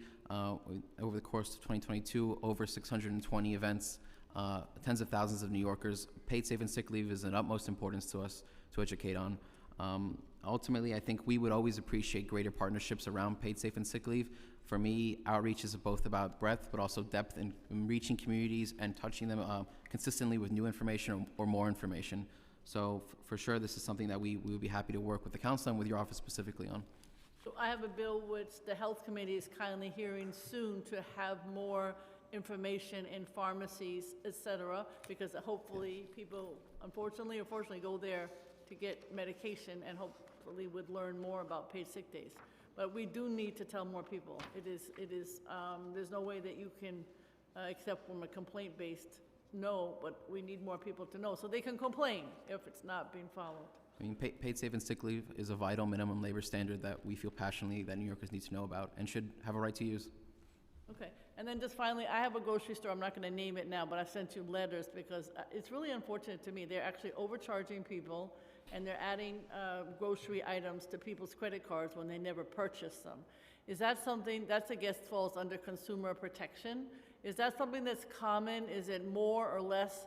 Is it something that is growing, or has this been going on for a long time and it's just something that people do? Pretty outrageous. Thank you, Council Member. I think I'm going to have, we want to make sure that we're doing and having the impact where we see it. So if you're seeing it, that's important enough to me, honestly. So we want to make sure that we address it and then see if there's any trends. I'll have my General Counsel speak to that. Yeah, I mean, obviously, this is one of the beauties of a forum like this, and our Consumer Services Unit, which is where the intake arm for the agency is. It allows us to have an ear to the ground about what's happening, what predatory conduct is occurring. So to the extent that you've already sent out, we'll look back at those comments and we'll drill down on those complaints. If you have other instances, please let us know, and we'll definitely look into that and see if it's a broader prism across the entire city. Again, having an array of consumer complaints that comes in, it allows us when one council member or one constituent points it to something, it allows us to dig deeper. Okay. I will, Councilmember, I just will add that I did receive those letters, and I write a lot of letters. I know, but it's helpful for us for sure. And we did go out there with inspectors. We try to identify the overcharging activity. I think now our team is working with the constituents of you most recently identified to have our Consumer Services Division contact that business, get more details from them, and figure out how we can get that money back. But we're working on that case for sure. But we do take things like that seriously. Thank you very much. I'll just say finally, I know you're doing a lot of work on many topics, but the consumer protection, I think, needs to be even more intense. Because I think that in today's world, people think sometimes they can get away with things. I know there's a worker protection, but I'd also like to see more emphasis on the consumer protection. Thank you for that. We're looking forward to doing more on that. I think we had some major accomplishments last year, and I think perhaps we also need to do a better job about advertising those accomplishments, because they're really nonstop. And sometimes that is the way that we get the trust of the community to come forward and understand that there is something that can be done about a wrong that was done to them. Thank you. Thank you for that feedback. Now, Councilmember Farias. Thank you, Chair. Hello, Team DCWP. Good afternoon. Just wanted to run through some quick questions from what I've heard with testimony and just the dialogue today around cannabis. I just want to go back to that. I understand this is fully under the state's jurisdiction right now between licensing and enforcement. But in terms of licensing and permitting or enforcement that we have, are we saying as a city that we're hoping to never have any jurisdiction or power in regulation or enforcement? I believe those conversations are happening now with the mayor's office. I think it's best if I would connect you with them in terms of what the plans are for the city in that sphere of work. Okay. We have a bill in the council that's sponsored by Councilmember Riley to create, an Office of Cannabis Business Services, which will help in identifying maybe either DCWP not having any role in its licensing and permitting or business services and the regulatory measures. But I just want to, reiterate or put out there that I don't necessarily know if I agree with us holistically allowing a top-down approach from the state with our five boroughs not having any enforcement or regulatory measures right now. Particularly because, we have areas like Councilmember Brew's district that has trucks everywhere that's selling, and I have bodegas in my community that are selling, and we really need to be as consistent as we possibly can in terms of the regulation. Do you folks off the top of your minds know the breakdown in terms of the taxes or revenue that we're seeing from any of the enforcement as a city? Does everything go straight, in terms of the fines or anything like that, go straight to the state? Councilmember, I can tell you that related to smoke shops, we did collect over $8 million in 2022 in terms of fines. I'm not talking about taxes because we don't do that piece. 2022 in terms of fines over $8 million. And those are for that's for activity related to our licensing regimes. So tobacco retail dealer and electronic cigarette retail dealer. Got it. Okay, thanks. I just want to switch a little bit over to the DSNY taking over for you folks on enforcement around street vending. I just wanted to ask questions around communication to DSNY, if any, around licensing, permitting information, and proper enforcement. Is there a protocol that's going to be set in place in terms of who you approve to have a license or permit and how that information is transferred out to the agency that will be enforcing? Thank you, Council Member. That's right. We are continuing to do the licensing piece, and we will always be working with our sister agencies that may have any dealings with street vending enforcement so that they are aware who's licensed. I mean, the vendors do have the license to produce, and they can certainly show that, but as part of the transition, we are sharing information, and we expect to continue to share information in whichever way makes it effective. So let's say a vendor doesn't have their license on them that day and doesn't know their number off the top of their head. How will a DSNY agent go off of a call that they get to go enforce to verify that it's a licensed vendor? I can't really speak for the sanitation department and what ultimately will What be will their you be protocols. providing them to make it accessible? Whatever information they need to make sure that they know who's licensed and who's not licensed. I guess maybe I'm not being clear. I'm just asking, is there a setup protocol in place? Like an agent goes out to me and someone has said, I'm an unlicensed vendor. How does the agent come to me and ask me, other than if I don't have my license on me to produce, how will they vet that in that moment other than going off of the word of mouth of the person that? Sure, we'll be working with sanitation during, the next couple of weeks and whenever, as long as it takes to make sure that the right protocols are in place.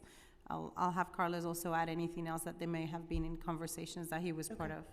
Yeah, I think ultimately is under Title 20 and Title 17, street vendors are required to have their licenses and present them. And if that's the requirement of a street vendor if you're operating in New York City. And Okay, that's so- part of what we communicate in terms of both our educational measures and our enforcement measures. Yeah. Will we have a digital database that DSNY and DCWP have access to that have a roster of all the licensed and approved vendors? I believe on New York City Open Data, we do have our general vendor licenses Open data. available. I'm Uh, sorry, I don't mean I- to cut you off. Open data is the worst aggregated data we have in New York City. I will put that on record. It is not Councilmember, reliable. I think, listen, it's an issue, right? I mean, I hear you raising it, so I just want to make sure that you at least hear me say that we've heard it. We will work in it. We will share it with sanitation. I encourage you to reach out to them as well to make sure that we address it as a concern as we work on the transition. Absolutely. I mean, I think part of this too, the mayor's goal is to streamline our city agencies. So this should be part of the goal, is to make sure it's streamlined and it's open and available and transparent, and we have the least amount of hiccups as possible.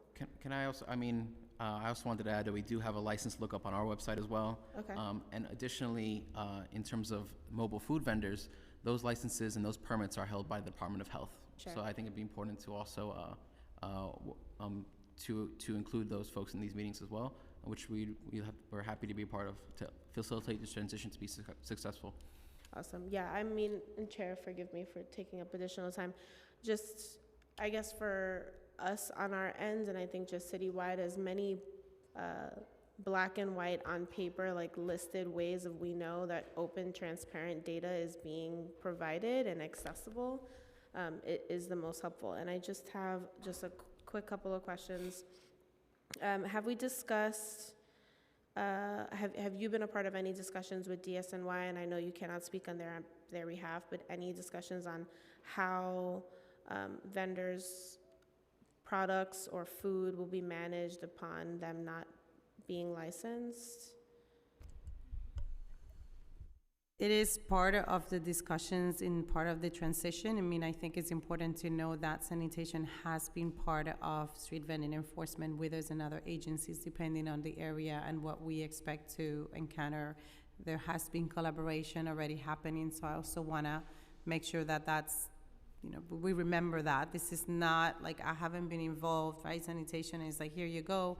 We have been collaborating for the last 2 years with a number of agencies, depending on where we're going and the issues that we encounter. So the conversations are ongoing, and the collective knowledge of those experiences are coming together to make sure that this is an effective and efficient transition. Great, and then just my last question, do you folks happen to have the breakdown of licenses for like veterans, women, et cetera? Do you have that breakdown? Let me take a minute to find out. We have it here. We don't have it here, but we can certainly provide that piece. In terms of general vendors, the cap for general vendors is 853, and then anything above that would be veteran vendors. Okay. I'm sorry, and when I say the cap, it's a cap for 800, bless you. The cap is 853 for non-veterans, and then any additional folks would be veterans. Okay, great. If you can get us those numbers, like specifically, that would be great. And then last final, I swear. I know I said that last time. Are we looking at ways or any time to expand these permits and licenses for any of the categories? Thank you. We understand that's a very nuanced question, and we certainly be happy to have conversations to discuss what that could look like.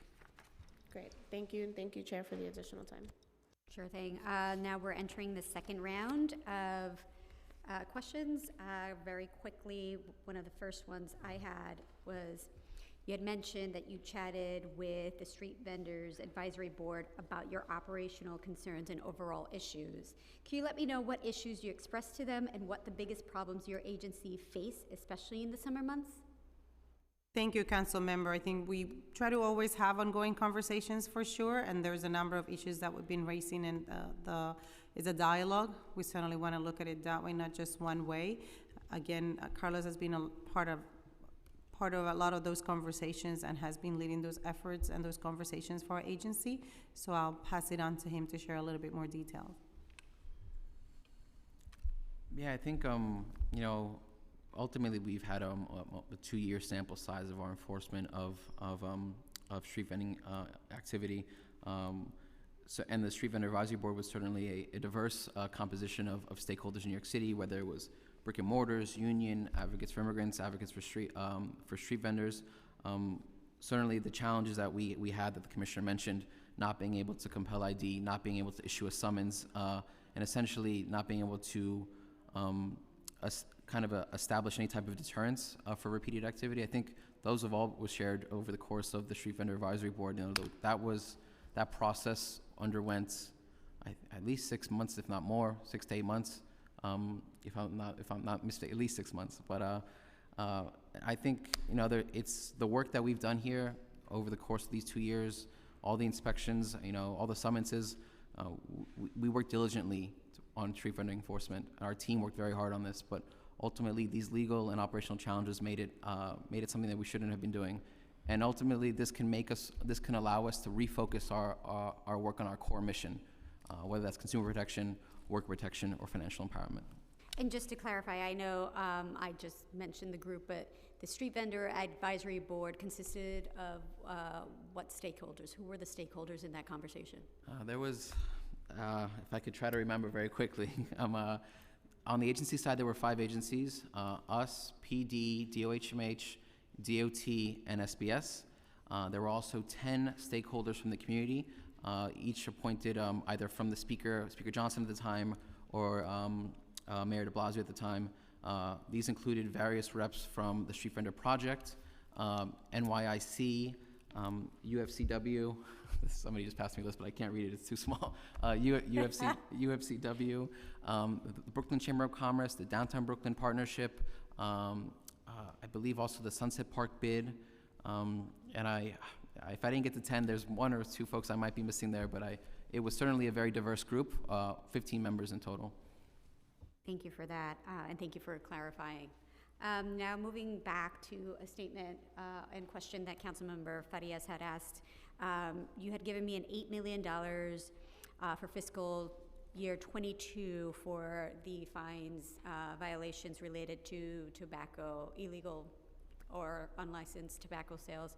What do you have for fiscal year 23 so far, and what's your forecast for 24? I don't have those numbers for you right now on the current year. We brought in what was for the budget for the last year, so it's a little early also for us to find out what we have. Again, we really try to focus on the compliance and try to put our efforts into that to make sure that the various businesses that we have to enforce the law against have the information they need to succeed. Perfect. And then I'm going to read several questions from Councilmember Caban, who unfortunately had a dash and because of the delay couldn't ask them. So, how many staff are assigned to fast food just cause enforcement?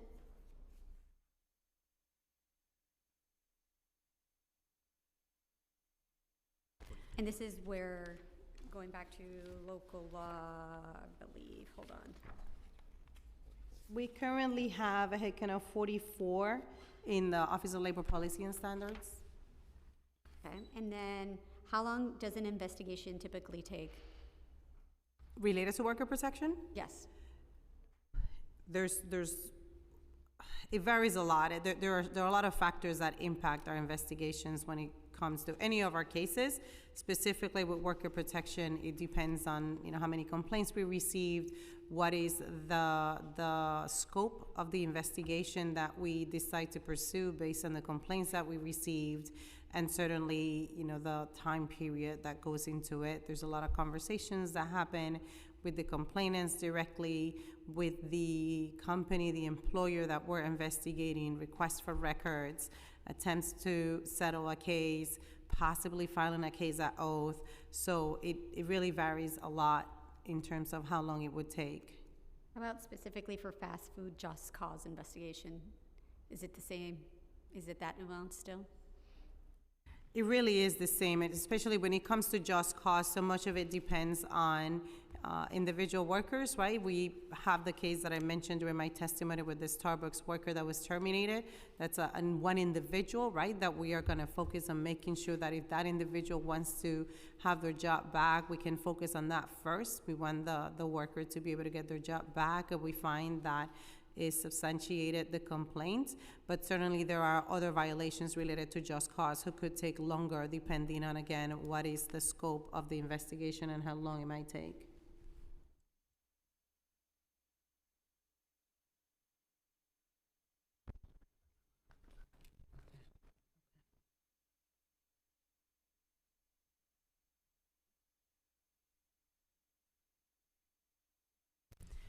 Council member, I'm looking at our PMMR where we do have a median number of days to close investigations in worker protection.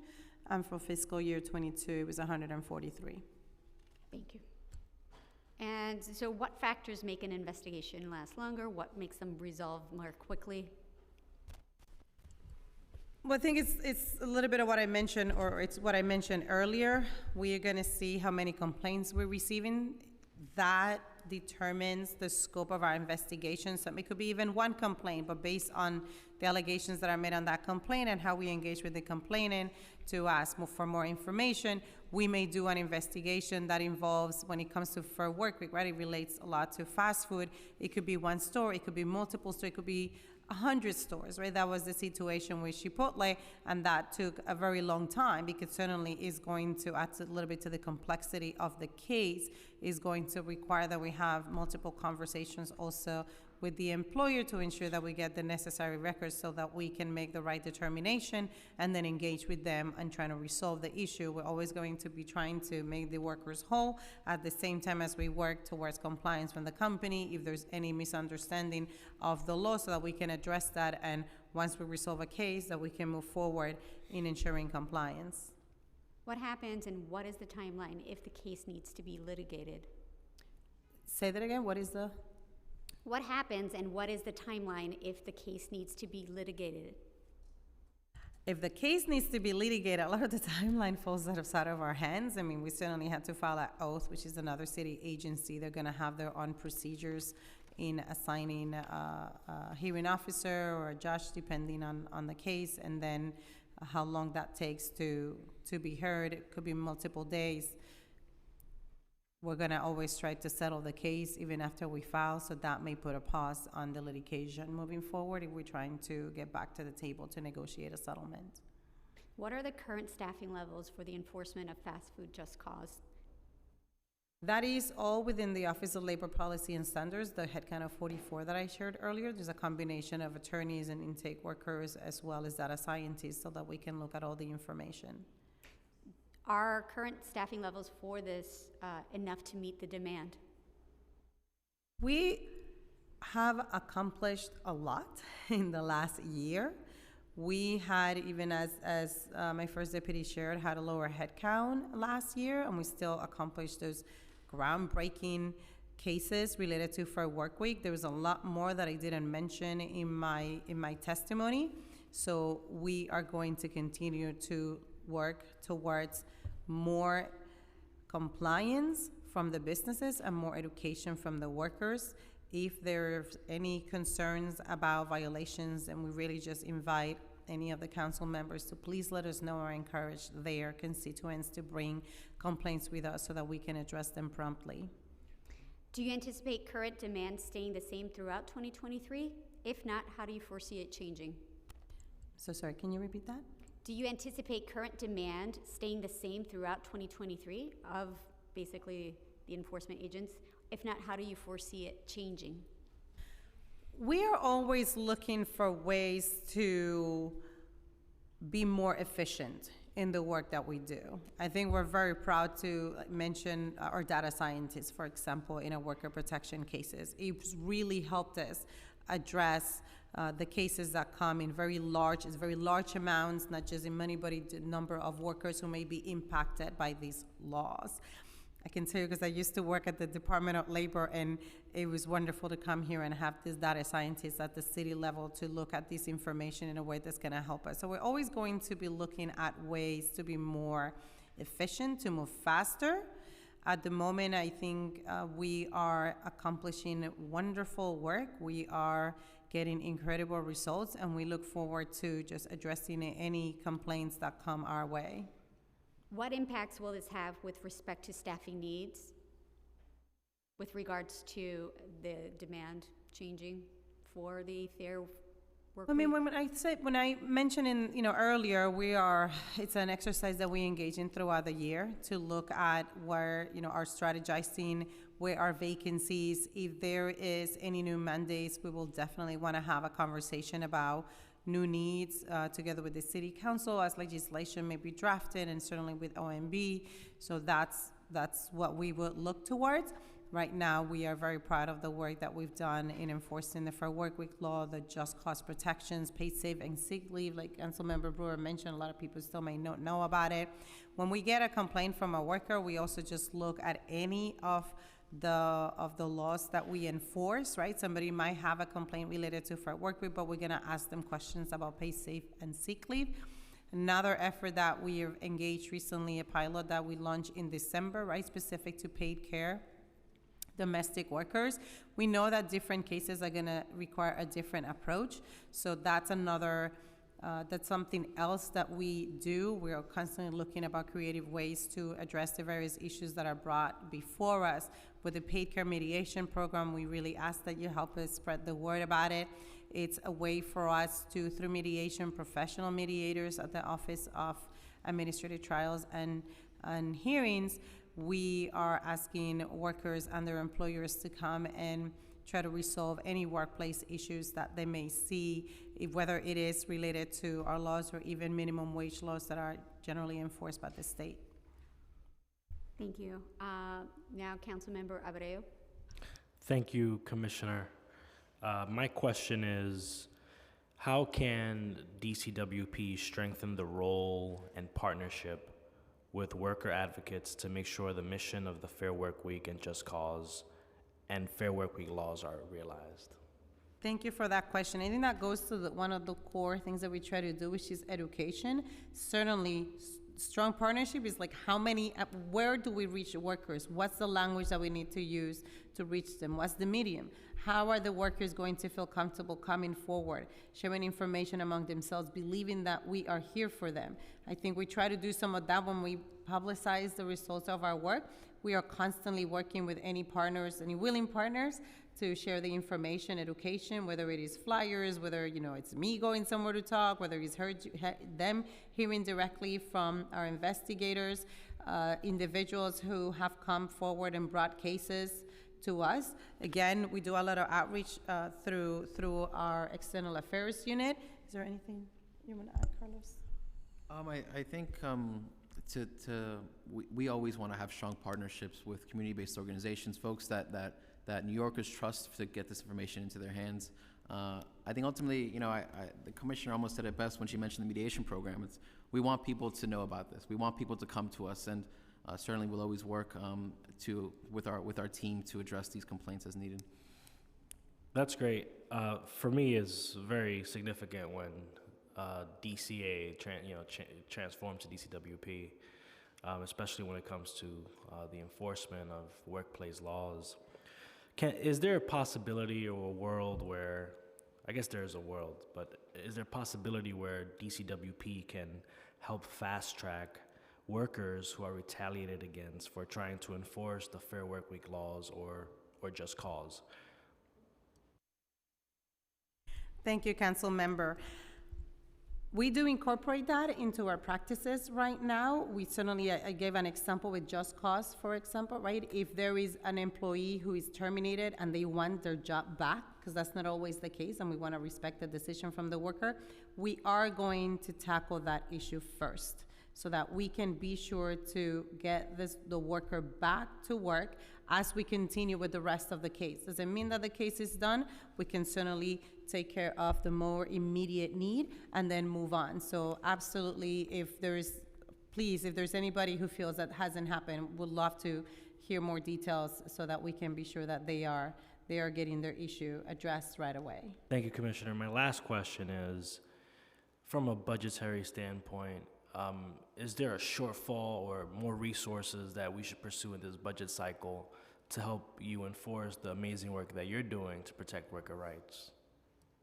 Thank you. It really is wonderful to hear all of you really care about the work that we do and making sure that we have the proper resources. We are constantly engaging in an exercise to find out ourselves, right? To look internally, what are our processes looking like? Do we get more and more people, or is it something else? Is it something that we need to do about technology? Is there something in the processing of things? Is it something we're doing that we shouldn't be doing so that we can focus in the core mission of our agency? If there are any new needs, any considerations of my work, we certainly want to have those discussions. I think we are constantly also in communications with OMB to make sure that we have the necessary resources. So those conversations are ongoing, and we know that we have a willing partner in you, and we'll reach out if there is more discussions that we want to have about those. Chair, one last question. My last question is, where do the proceeds go from settlements? Do they go to workers for restitution for the most part? Absolutely. That our focus, again, it's always going to be in the workers, so that is what we prioritize, looking at monies that are owed to the workers. If you look at our Chipotle case, $20 million that was owed to the workers. Is $1 million for civil penalties to the city. Similarly, with consumer protection, we have a lot of the money that goes to the individuals that were deceived. We're going to try to make them whole. That is going to be our priority. I asked that last question because it just speaks to the level of investment that we make in DCWP, so you can be able to enforce these rights. Means more money into the pockets of working families, and so. I think this budget cycle, we need to double down in making sure that you have the capacity you need to carry out this work, to make sure that whether we're seeing discrimination cases or retaliation cases at places like Starbucks or, a place like Chipotle, that you have the resources to go after the bad guys. Thank you so much for your time. I really appreciate it. And if I actually may do a little bit of a plug also for our free tax per program and financial counseling, because we do get a lot also through that. It's not enforcement about bad actors, but it's really making sure that New Yorkers know how to access the most of their money. A lot of individuals who are eligible for the earned income tax credit are not required to file tax returns, so they don't. But that will be the way, right, the mechanism by which they can obtain the largest cash infusion that they're gonna get in any one point. And we have amazing stories of like over $10,000, right, that through our community-based organizations, our partners that we've contracted to provide these services, we get that money for New Yorkers. So we definitely wanna have those, you know, we wanna make sure that our work, everybody knows about it. The more that people come to us, the more we're gonna educate them, we're gonna handle those, and at the same time, is ensuring that the businesses have the information they need to comply. So I don't wanna talk about any single one of them, because I think they're all equally important, and they all bring money back to the pockets of New Yorkers. I just wanted Councilmember Nurse, you had some questions? Yeah. Thank you, Chair. I had more questions on street vending. How many outreach and education staff were on the books out last year and went out and did outreach and education to street vendors? Specifically, how many people were reached? And how many people you had doing it? Absolutely, thank you so much. It definitely goes back to one of our focus in making sure that we are there sharing the information. I'm gonna pass it on to Carlos to share those numbers. He oversees the staff that goes out there. And let me just stress that similar to our inspectors who, when they're out there, they're similarly doing outreach. You know, they are the ones having those frontline conversations with the vendors. When our outreach team goes, they're similarly equipped in a variety of languages so that we can make sure that there's always that connection more natural if you speak that same language. Yeah. Yes, I think overall we have 5 folks on our community affairs team, and those 5? folks. You said 5? That's 5. And we handle constituent issues as well as outreach. With respect to street vending, as I mentioned, we have that literature that we discussed earlier, which we distributed at outreach events. Yeah. These are presentations which we also posted on our website, Facebook Live. How many people you've contacted? I don't have this exact number of people we've contacted, but I remember we have done extensive outreach events in person as well. 21 business education days in high-density corridors where we encountered street vendors. We've really focused on making sure that folks have this information with respect to our enforcement. That's Additionally, helpful. That's helpful. I just have a few more questions. Sorry, additionally, with each of our inspections, it was always an education-first approach. Okay. So that was an important part of our work. I just wanted to know the staff and number of folks. For the 16 recommendations that came out of the SVAB, can you share specifically how you've worked to advance the 16 achievable recommendations that came out of that a year ago? I think currently the administration is still working with respect to certain amendments certain legislation that was required to enact the amendments. I know one major recommendation that the city has completed is providing additional small business support to street vendors through SBS, although I think they would have the specific details on that. Okay, so 1 out of 16? Are there any other of the 16 recommendations? As I mentioned, these That have has to go been through a advanced. legislative process, so they have not gone through the full Okay. legislative process Can to you be t- enacted. Okay, thank you. Can you say or share just like the nature of your conversations with SBS? Our conversation with respect to education? To the increasing SBS business support programming. Oh, yes. I mean, when they were putting together that business support programming, we worked with them to ensure that they had our materials in place, that they had an understanding of what information was important to street vendors. Yeah, I think ultimately within this administration, we've been very committed on breaking down the silos and helping each agency helping each other out appropriately. Okay.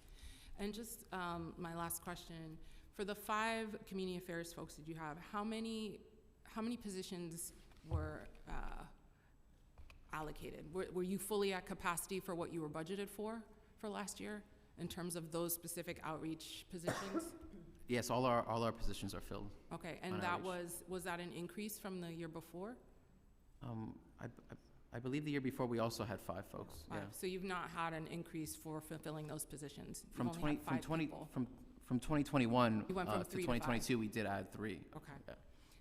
And my last question, do you feel that that was sufficient capacity to engage all the street vendors that you probably needed to engage? I felt that our team did amazing work in Of course, coordinating we folks. know that everybody Yeah. works really hard, but from your position, given the amount of street vendors out there who could use a lot of support in a lot of different languages, do you think 5 people was enough? I think our team did amazing work, and yes, that was That was adequate. work that we needed to have done. Yes. Okay. Yeah, and I think I don't want to just only focus on our outreach workers, because again, our inspectors, when they were out, they really engaged in a lot of conversations. I mean, I went in some myself to make sure that I could observe and have firsthand knowledge on how the inspections took place. And it took a long time, because they were not just there and be like, show me your I license know, and your that's app. what I'm saying. Like, So I feel like you don't they- have enough people to Well, but- actually engage all these folks, to get them to understand their rights and responsibilities. You know, were there presentations to community boards? Did you enlist the help of council members? Which community-based organizations did you work with to help get the word out that you know are the credible messengers with these folks? You know, from my understanding, there's only been, the last email that happened to Street Vendors Project was March last year. And this is a major program shift. So I'm just trying to understand, like, I understand you see, you know, you're required to say you have sufficient funding, but I mean, from my point of view, 5 people to cover the amount of street vendors who might need support and might need to understand their rights and responsibilities, I cannot believe 5 people is adequate. And what I'm saying is that it wasn't only the 5 people who do outreach. What I'm saying is that when the inspectors were out doing the inspections, they also provided information to the street vendors to comply. This it's a reference to the plain language checklist that we were providing when we would go out. That would also happen through the inspection. So there's a number of efforts. It wasn't only through the 5 outreach workers. And how many inspectors do you have? We have 49 inspectors. Thank you. You're welcome. Thank you, Chair. Madam Chair, I just have one quick question. Maybe you asked this, but is there a date for the next street vendor task force meeting, or that hasn't been set, even if it's a month from now, 2 months from now, whatever? And is it open meeting? That hasn't been set. There'll be, it's required to be before June 1st. Has to be before June 1st? Yes. Thank you. And it's covered by open meetings law, as far as you know? I'd have to double check that. I'm not sure, but I can get back to you for that. Thank you. All right, I'm going to ask you a series of questions for PMMR. For DCWP's Office of Financial Empowerment, the number of clients achieving long-term financial goals decreased by 3 percentage points from 11% in fiscal year 2022 to 8% in fiscal year 2023. Can the department explain why long-term financial success rates have dropped, and what are you doing to increase these numbers? And I know that was super fast, so let me know if you need me to slow down. I'm just trying to make sure we keep the translator here in time to help our street vendors. Thank you, Council Member. No, certainly, it's, as you know, I'm very proud of the work that we do across the agencies, but it's really feel-good work when it comes to the financial empowerment centers. We, like you said, in 2022, 18% of those clients achieved the long-term financial goals. We have a lot of different ways in which we're measuring this, and different customers, different New Yorkers are going to have different needs.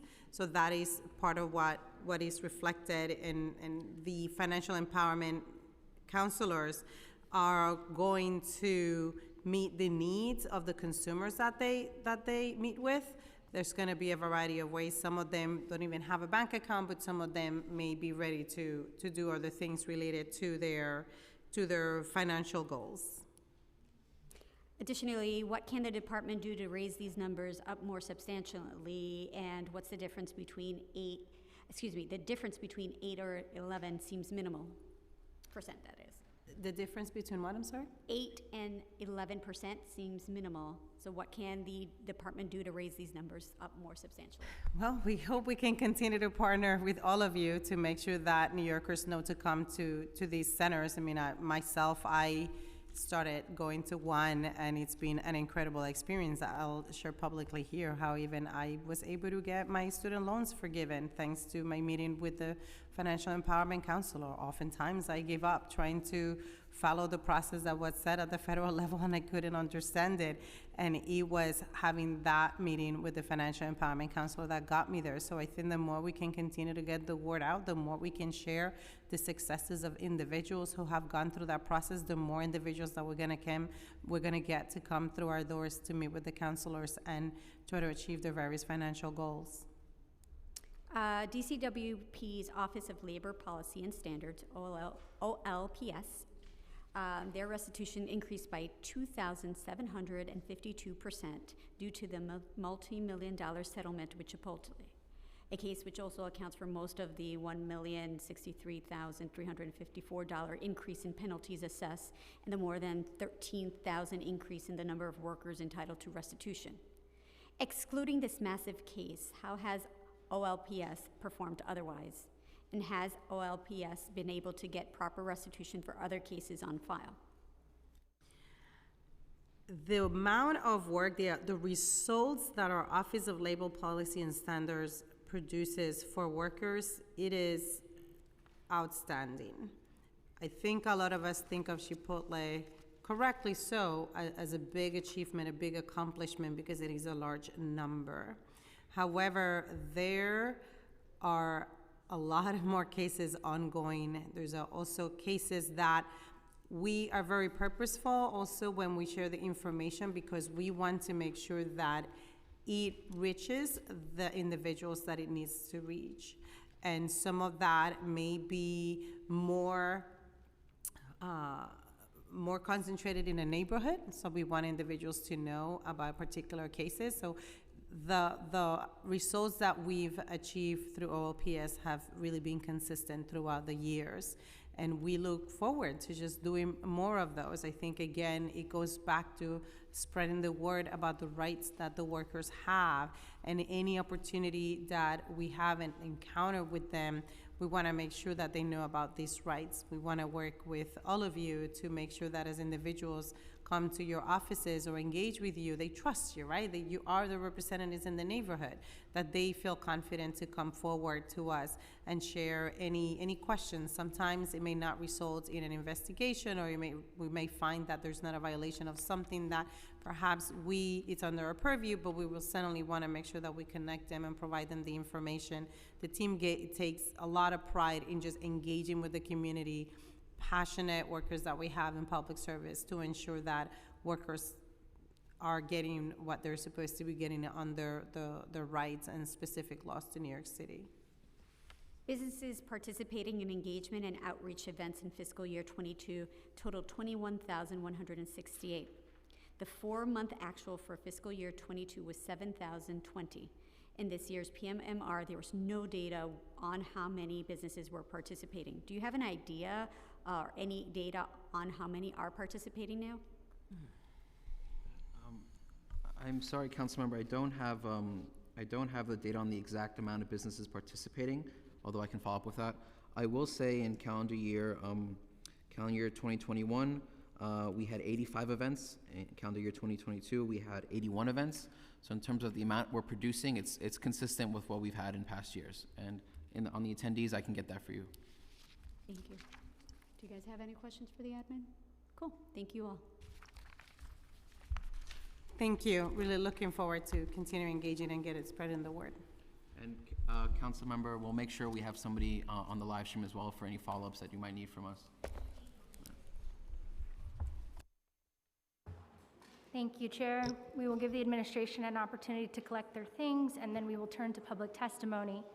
If you are testifying in person, please come up and take a seat at the table, and you may begin once the sergeant has notified you that your time has started. You will have 2 minutes to testify, so please begin once the time starts.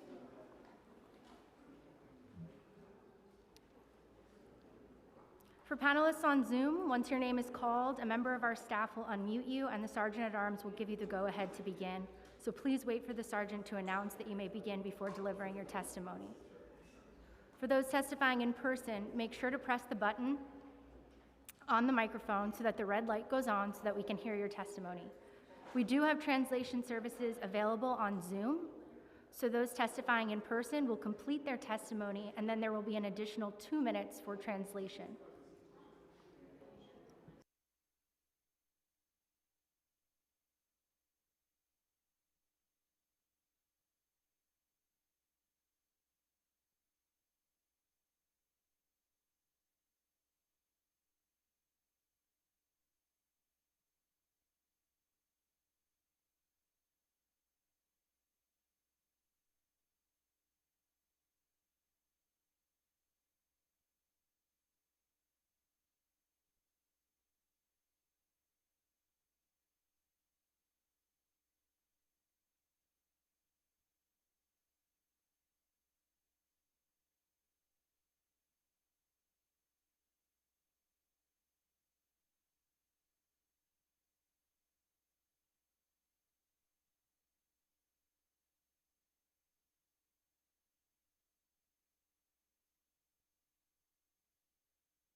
Our first panel will be in person, will be Mohamed Atia, followed by Sonia Perez, followed by Miladis Morel, followed by Joanna Nebor.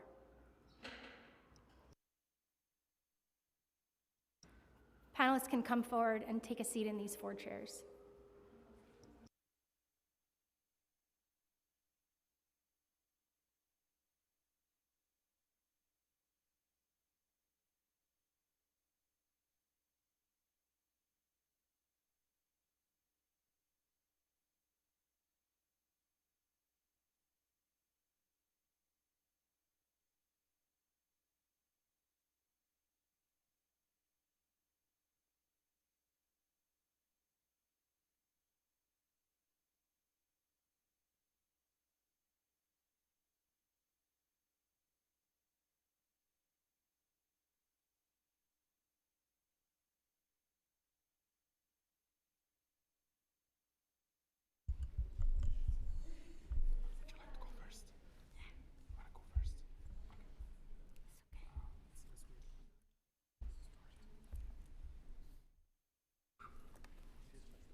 Translator will do the interpretation afterwards, so that's okay. Yes, we do it in Spanish and also.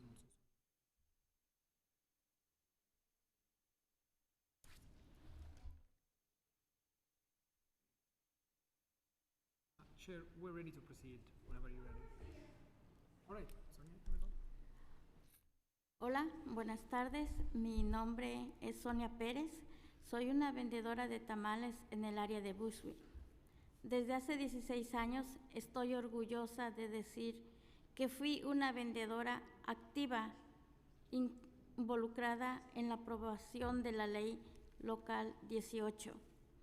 A través de este proceso fui nombrada participante de la Junta Asesora y está encargada de los vendedores.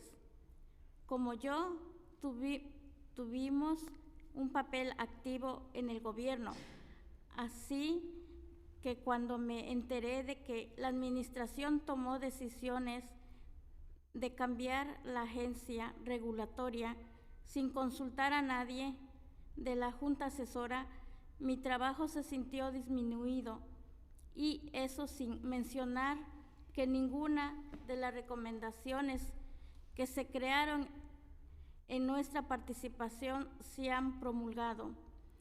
Hasta la fecha, una vez más, nuestra ciudad se apresura a crear más medidas para hacer cumplir leyes a los vendedores ambulantes, pero no consiguen reformar el injusto y viejo sistema regulador y ni ofrece oportunidades que prosperen los negocios más pequeños de nuestra ciudad.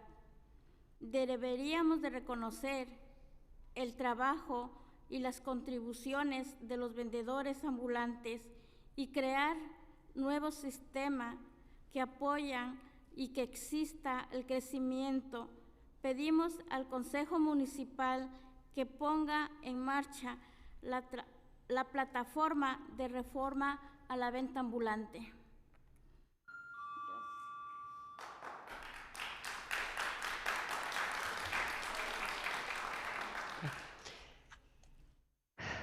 I have been a tamal street vendor in Bushwick for the last 16 years. I've been very involved in the approval of local law 18.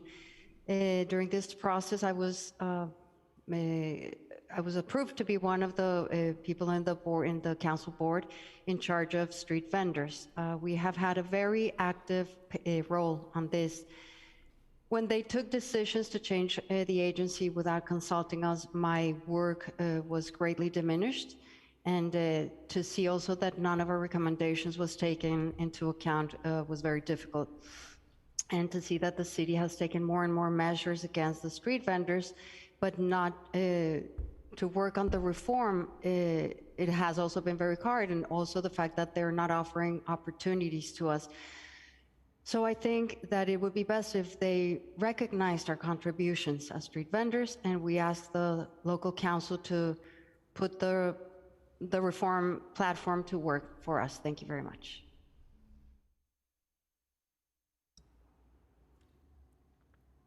Thank you. Can you repeat your name for the record, please? ¿Me puedes volver a dar tu nombre, por favor? Sonia Pérez. Sonia Perez. Thank you. Gracias. Thank you. For our next witness, we're going to ask that you testify to just 1 or 2 lines and allow the translator to translate. So we're going to have 4 minutes in total between your testimony and the translation. Okay. El próximo testigo, por favor, para que el intérprete pueda traducir, solo da 1 o 2 líneas y en total van a ser 4 minutos para poder hacer que la intérprete lo pueda traducir. Gracias. You may begin. Puedes comenzar. Mi nombre es Miledis Morel, soy de Brooklyn, New York. My name is Miledis Morel. I'm from Brooklyn, New York. ¿Ah? Miledis Morel. Midelis Morel. Ok. Estoy de Brooklyn, New York. El objetivo de este grupo es que queremos que los vendedores de la calle se nos dé la oportunidad de tener derecho con una licencia de representación que nos identifique. So the objective of this group is that we want to have the opportunity to have a license as street vendors that represents us. Exacto. Con un derecho como persona que queremos trabajar y hacer que nuestra ciudad crezca. Because we want this as a right as people to work and to help the city grow. Exacto. El Departamento de Sanidad de New York que no tenga el poder sobre los vendedores, porque somos personas, no somos basura. So we would also want that the sanitation department doesn't have power over us because we are not garbage, we are human beings.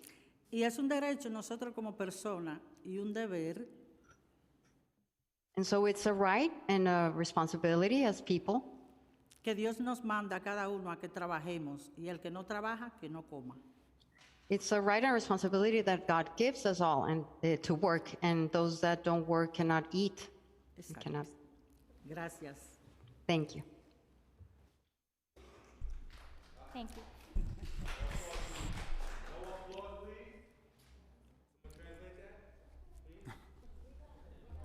If the interpreter can help us translate, please do not applause. That would be great. Okay, por favor, no aplaudan. Muchísimas gracias. Wait, can I just translate myself? En vez de aplaudir, pueden hacer así, y así entonces nosotros podemos reconocerlo, ¿ok? Gracias. Good afternoon, Chair Velasquez and members of the committee. Buenas tardes, señora Velázquez y miembros del comité. So, good afternoon, Chair Velasquez and members of the committee. I'm Mohamed Atiyah, the Managing Director of the Street Vendor Project, a part Soy of Mohamed, the Justice Center. director del proyecto de vendedores de la calle. First of all, I want to acknowledge our members who are here today, who took today off, sacrificing their income for today. None of these vendors are waiting for a paycheck at the end of the week or the end of the month.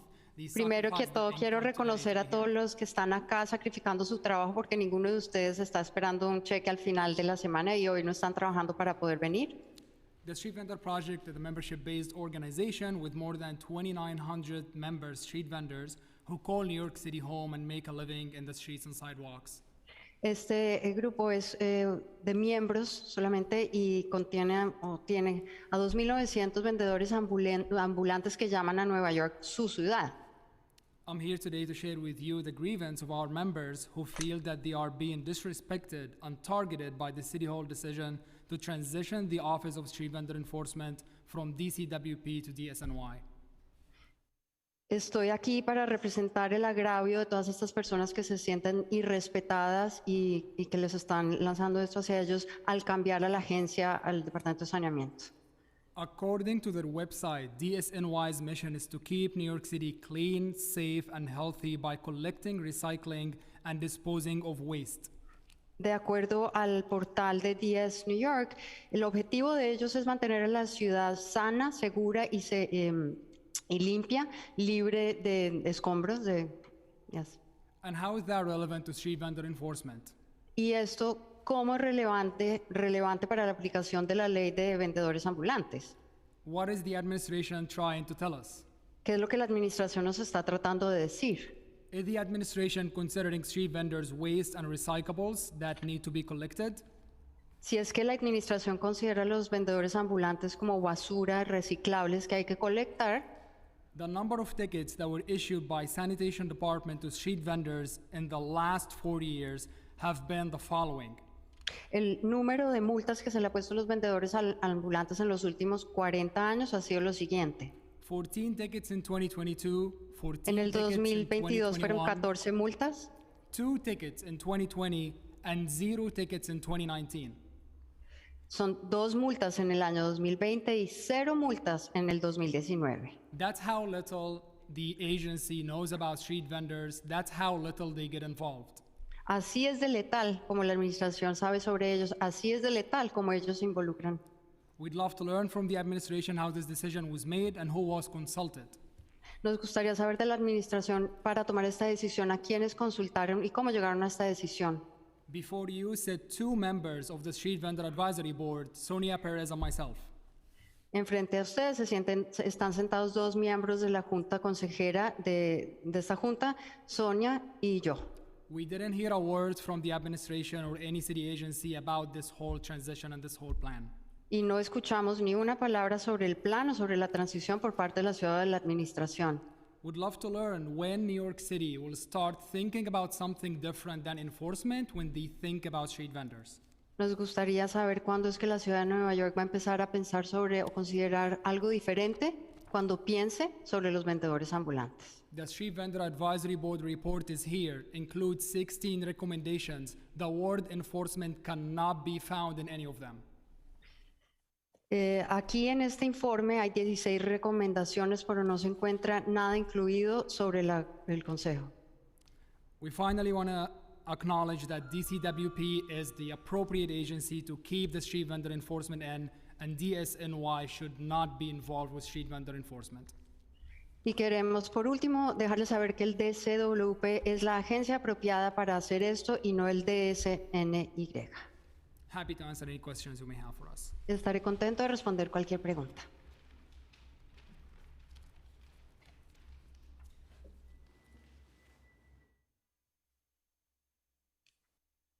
Councilmember Nurse?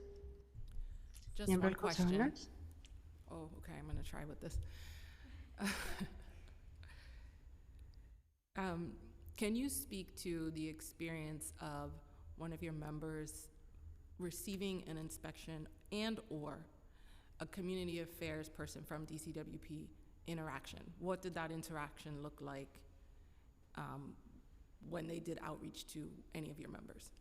Sure. So when it gets to education and outreach, what we have heard from our members since early 2021, when they started the outreach efforts, sadly, the outreach efforts created more confusion to the street vendors community than being informative to them on the rules and regulations. The materials that were distributed was not clear, it was really confusing language, and they did little to no education efforts and drives in certain neighborhoods. We know that certain neighborhoods probably received more education and outreach, while others never received any information about this whole transition from the NYPD to DCWP. But throughout 2021 and 2022, we have seen that the number of tickets have increased significantly. The number of inspections, we heard them earlier from DCWP, but last year in 2022, the number of fines being issued to the street vendors by NYPD and DCWP have almost tripled compared to 2019 prior to the pandemic.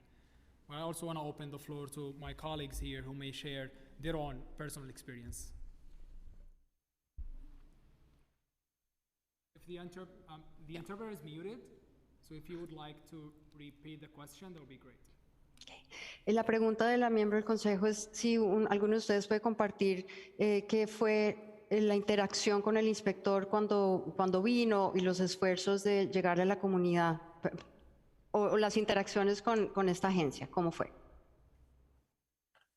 Definitivamente es frustrante porque nosotros salimos con el afán de traer un peso a la casa.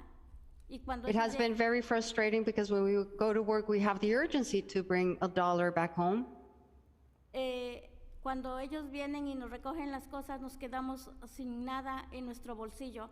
And when Entonces, they come and pick up our things, we end up with nothing in our pockets. ¿cómo le decimos a los hijos que no hay este día, un día de trabajo favorable porque se han confiscado las cosas? So how do we come back and tell our children that this was not a favorable day at work because they confiscated our things? ¿O cómo les decimos, no hay para pagar la colegiatura de la escuela? Or how do we explain to them that there's no money to pay their school? Thank you. Gracias. Thank you, Chair. Gracias. Thank you all. Our next panel will also be an in-person panel. You will be hearing from Ana Lucia Maldonado, Guadalupe Sosa, Minerva Calderon, and Elizar Campos. Próximo panel es en persona. Vamos a escuchar de Ana Lucía, Guadalupe, Minerva, Elisa Campos.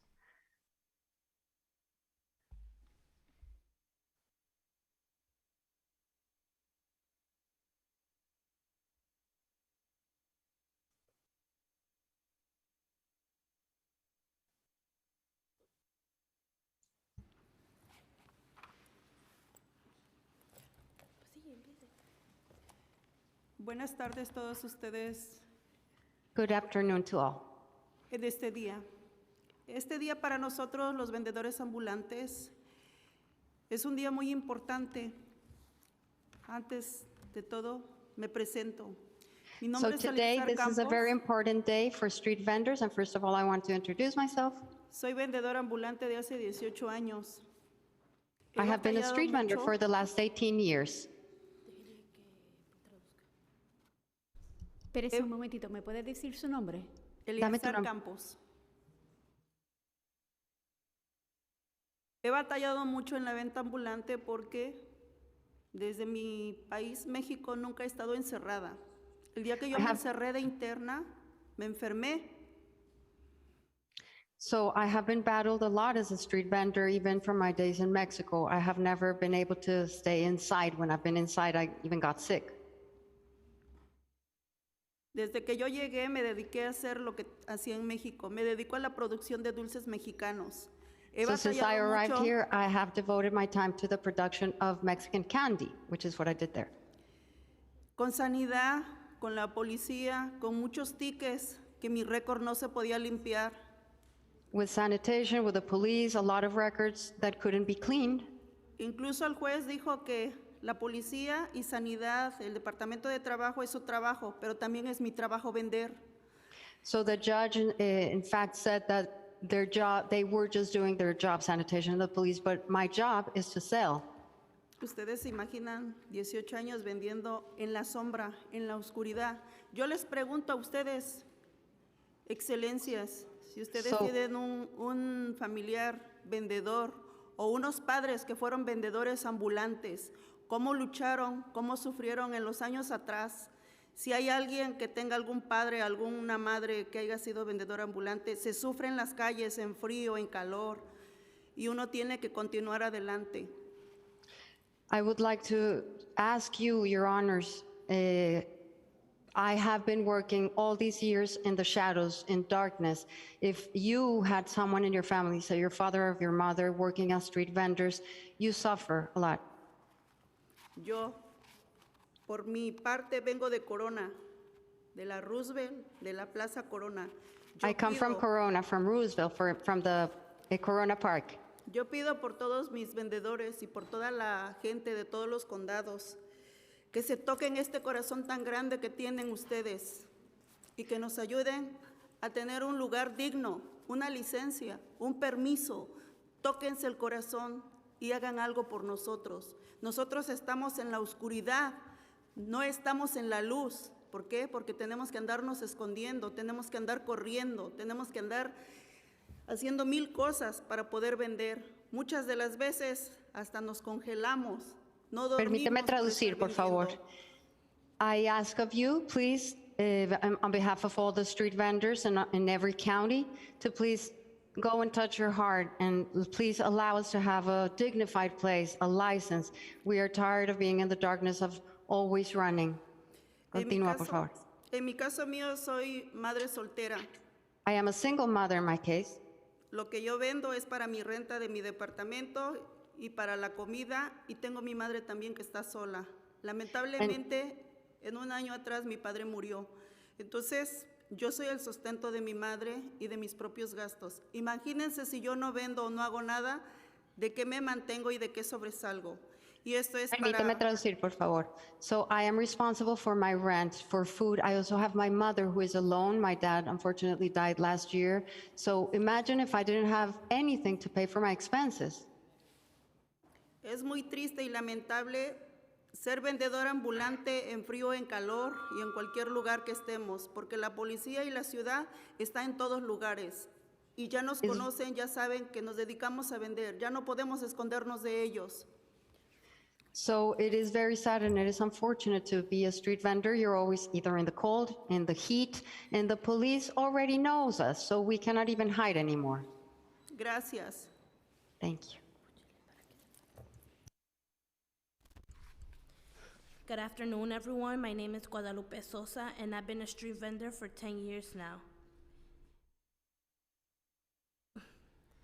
And I've been vending alongside my mother for almost all my life. I sell a mix of general merchandise items in East Harlem. Today I'm here with all my colleagues that were able to make it and those who are still outside vending. And as vendors, we face so many things. With this outdated system, it's a lack of licenses and permits and abuse by police, harassment by different agencies, and hefty fines. It's traumatizing and heartbreaking when you spend all your savings and your time to prepare your merchandise or cook, for the Department of Health to come along with NYPD to dump and confiscate your stuff. These departments don't care about the age, disability, race, pain vendors go through as they see their stuff taken from their hands. We urge that you guys reconsider your decision and allow the proper department to keep dealing with this. Because I had never been approached by a DSNY, a member, employee, to come and tell me something about how I vent. So this is something that should be reconsidered.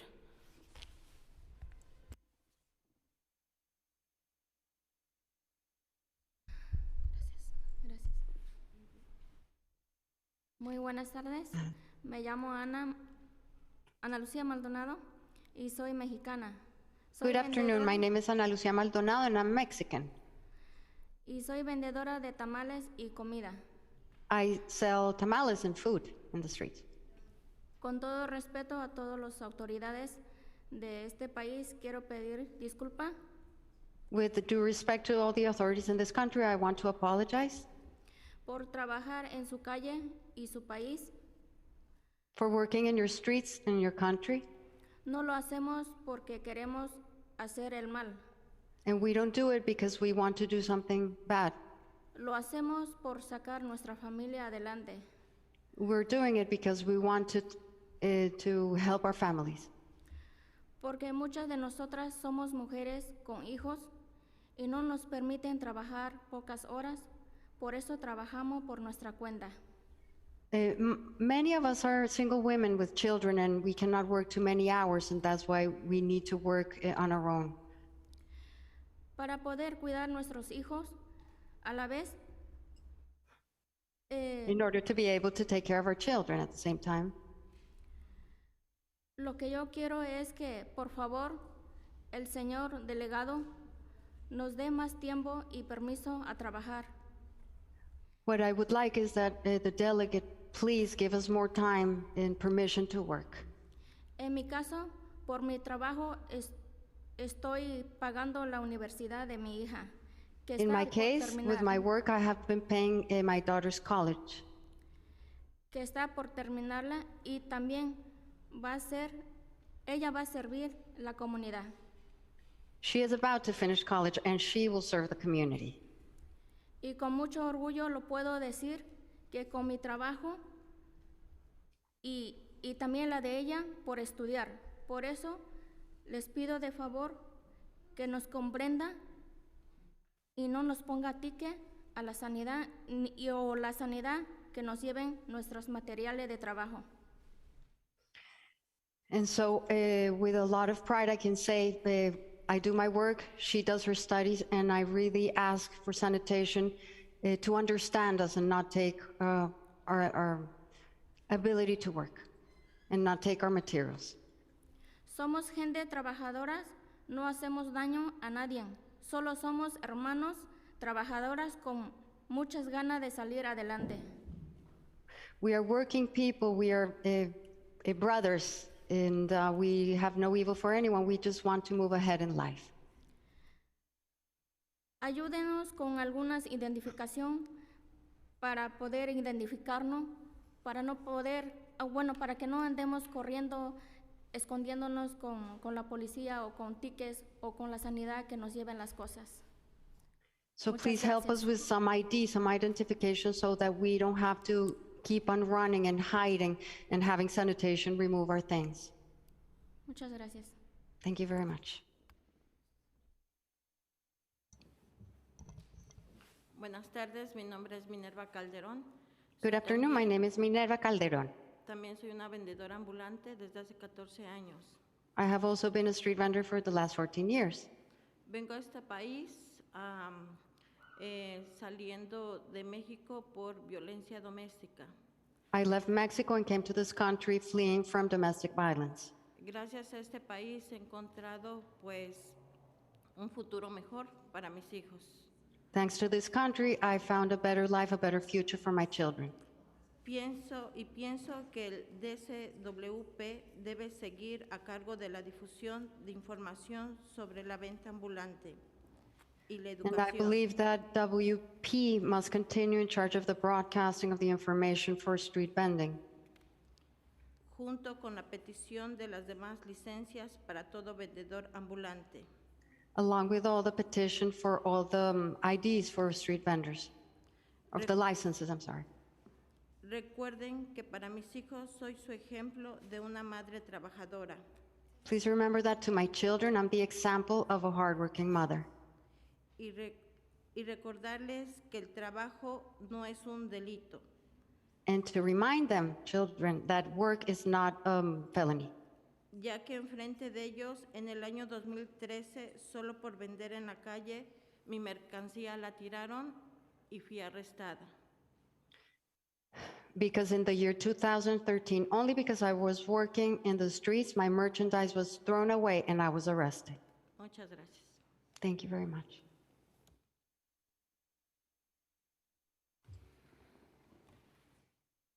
Thank you.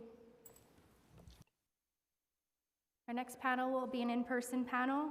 Karina Kaufman Gutierrez, Vicente Ventimiglia, sorry if I'm mispronouncing, and Joanna Nabor, if she is available.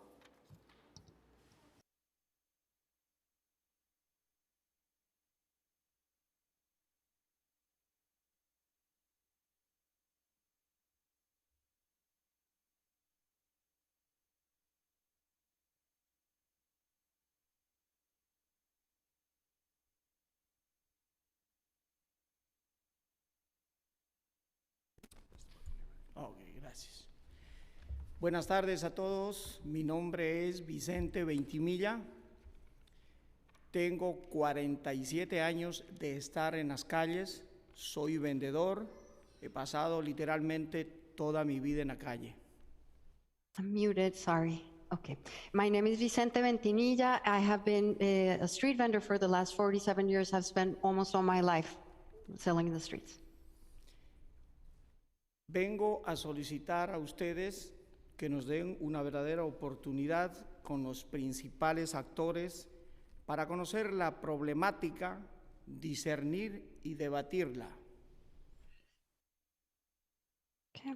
I come to request that you give us the opportunity with the principal actors of this to know what is going on, and so that we can debate it. Además, queremos ser parte de una solución definitiva, We also want to be democrática part y of justa. ¿Me repites, perdón? Que además queremos ser parte de una solución definitiva, democrática y justa. We also want to be the part of a solution that's definitive, democratic, and fair. No se puede asimilar una normativa que va dirigida a los comerciantes que tienen licencia. A norm or a policy that goes to the vendors is not the same than those that have a license. Y excluye a una gran mayoría que no la tenemos. Because this excludes a great majority of those who don't have a license. Creemos que actualizar una legislación es trascendental y necesaria. We believe that to update a legislation is not only transcendental, but necessary. La ciudad crece y en torno a ella la cotidianidad. The city grows, and around it also the day to day. Cambia y las leyes no se ajustan a las verdaderas necesidades. Life changes, but laws are not adjusting to the real necessities. Nos surgen verdaderos programas inclusivos que eduquen, formen a los comerciantes. So there are no real programs that arouse and that are inclusive to train the vendors. Con la finalidad de ser más eficientes. And this with the finality to become more efficient. Somos microempresarios en desarrollo y una parte esencial en el engranaje. We are small business owners in development, and we are an essential part to the wheels of the system. Que mueve la economía en esta ciudad. That moves the economy of the city. Queremos ser parte del proceso de desarrollo. And we want to be part of the process of development. Y aportar a nuestra querida ciudad. And thus give back or give to our beloved city. Dado el tiempo, tengo algunas preguntas, pero solamente quiero una hacerla a ustedes. Because of the timing, there are several questions, but I only want to pose one question to you. Tengo hijos en casa. I have children at home. Y a esos niños no encuentro la forma adecuada de decirles que probablemente me quede sin trabajo. And to these children, I cannot find the way to explain to them that I may not have a job. Solo necesito esa respuesta. Gracias. So I would only like that answer. Thank you.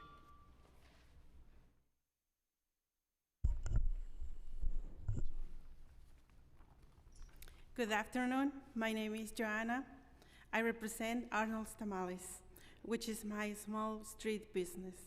I feed my people who works in construction, cleaning, drivers, housekeepers.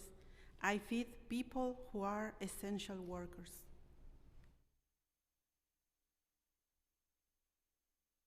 I feed my people who has to leave home early. I have a son that is about to start college this year. I want to support him as a street vendor. I want that he finish his studies feeling proud of me and me feeling proud of him. As many of my street vendor partners, this project is a trampoline to jump and in the future have at our own restaurants, but we need a support from you guys. Working together, I'm allowed to follow rules. I'm allowed to receive studies, education, to how to be on a street vendor correctly. I would like to, this project has the right agencies to educate us and to support us. We get informed that yesterday sanitation started removing some stands on the street, and we ask, why is this happening? As street vendors, probably we need training, classes, educations, but sanitation department is acting like they don't have education or they don't respect us. For some people who sell on the street, could be traumatic for how they've been removed, because that is the only way to get income to their homes. It was a pleasure to be in this meeting. It's my first time and I like it, but please think smart to decide smart about our situation. Thank you, and I, as always, my son and I say, I love New York.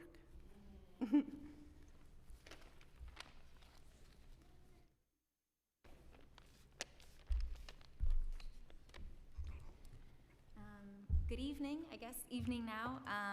Thank you, Chair Velasquez, for the opportunity, and just also want to shout out everyone who's here from the Street Vendor Project, who has, again, taken their time off of work to be here to share about how critical this change will be for their livelihoods, as well as highlight the lack of services and education that have been provided to street vendors across agencies. And apologies, my name is Karina Kaufman Gutierrez. I'm the Deputy Director at the Street Vendor Project. And as you've heard today, we are the only organization across the entire city that exclusively serves street vendors, and essentially are the centralized hub for everything street vendor related. And I'm here today on a bit of a different note from what you've heard already regarding our request for support from City Council to sustain and expand our community outreach and education program for street vendors. As you've seen today, right, street vendors do come from some of the most marginalized communities, specifically immigrant communities of color and low-income households. Most vendors are new immigrants who rely on vending to provide for themselves and their families. And since the start of the pandemic, this industry has grown exponentially, which has led to a dramatic increase in our membership and hastened the need for culturally relevant educational services for vendors to educate them on their rights and responsibilities.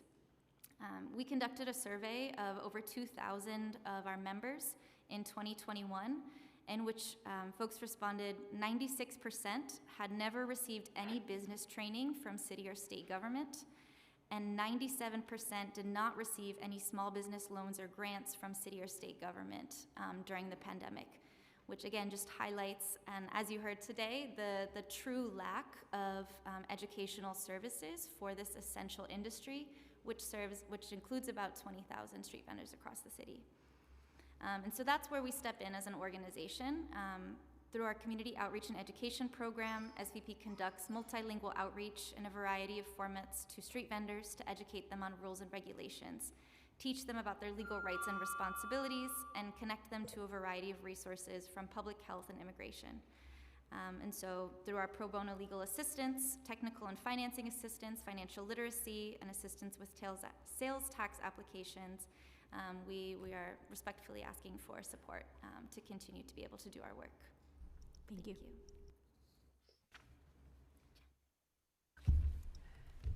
Thank you. Our next panel will also be an in-person panel, be Autumn Weintraub, followed by Megan DeMata, followed by Magdalena Barbosa.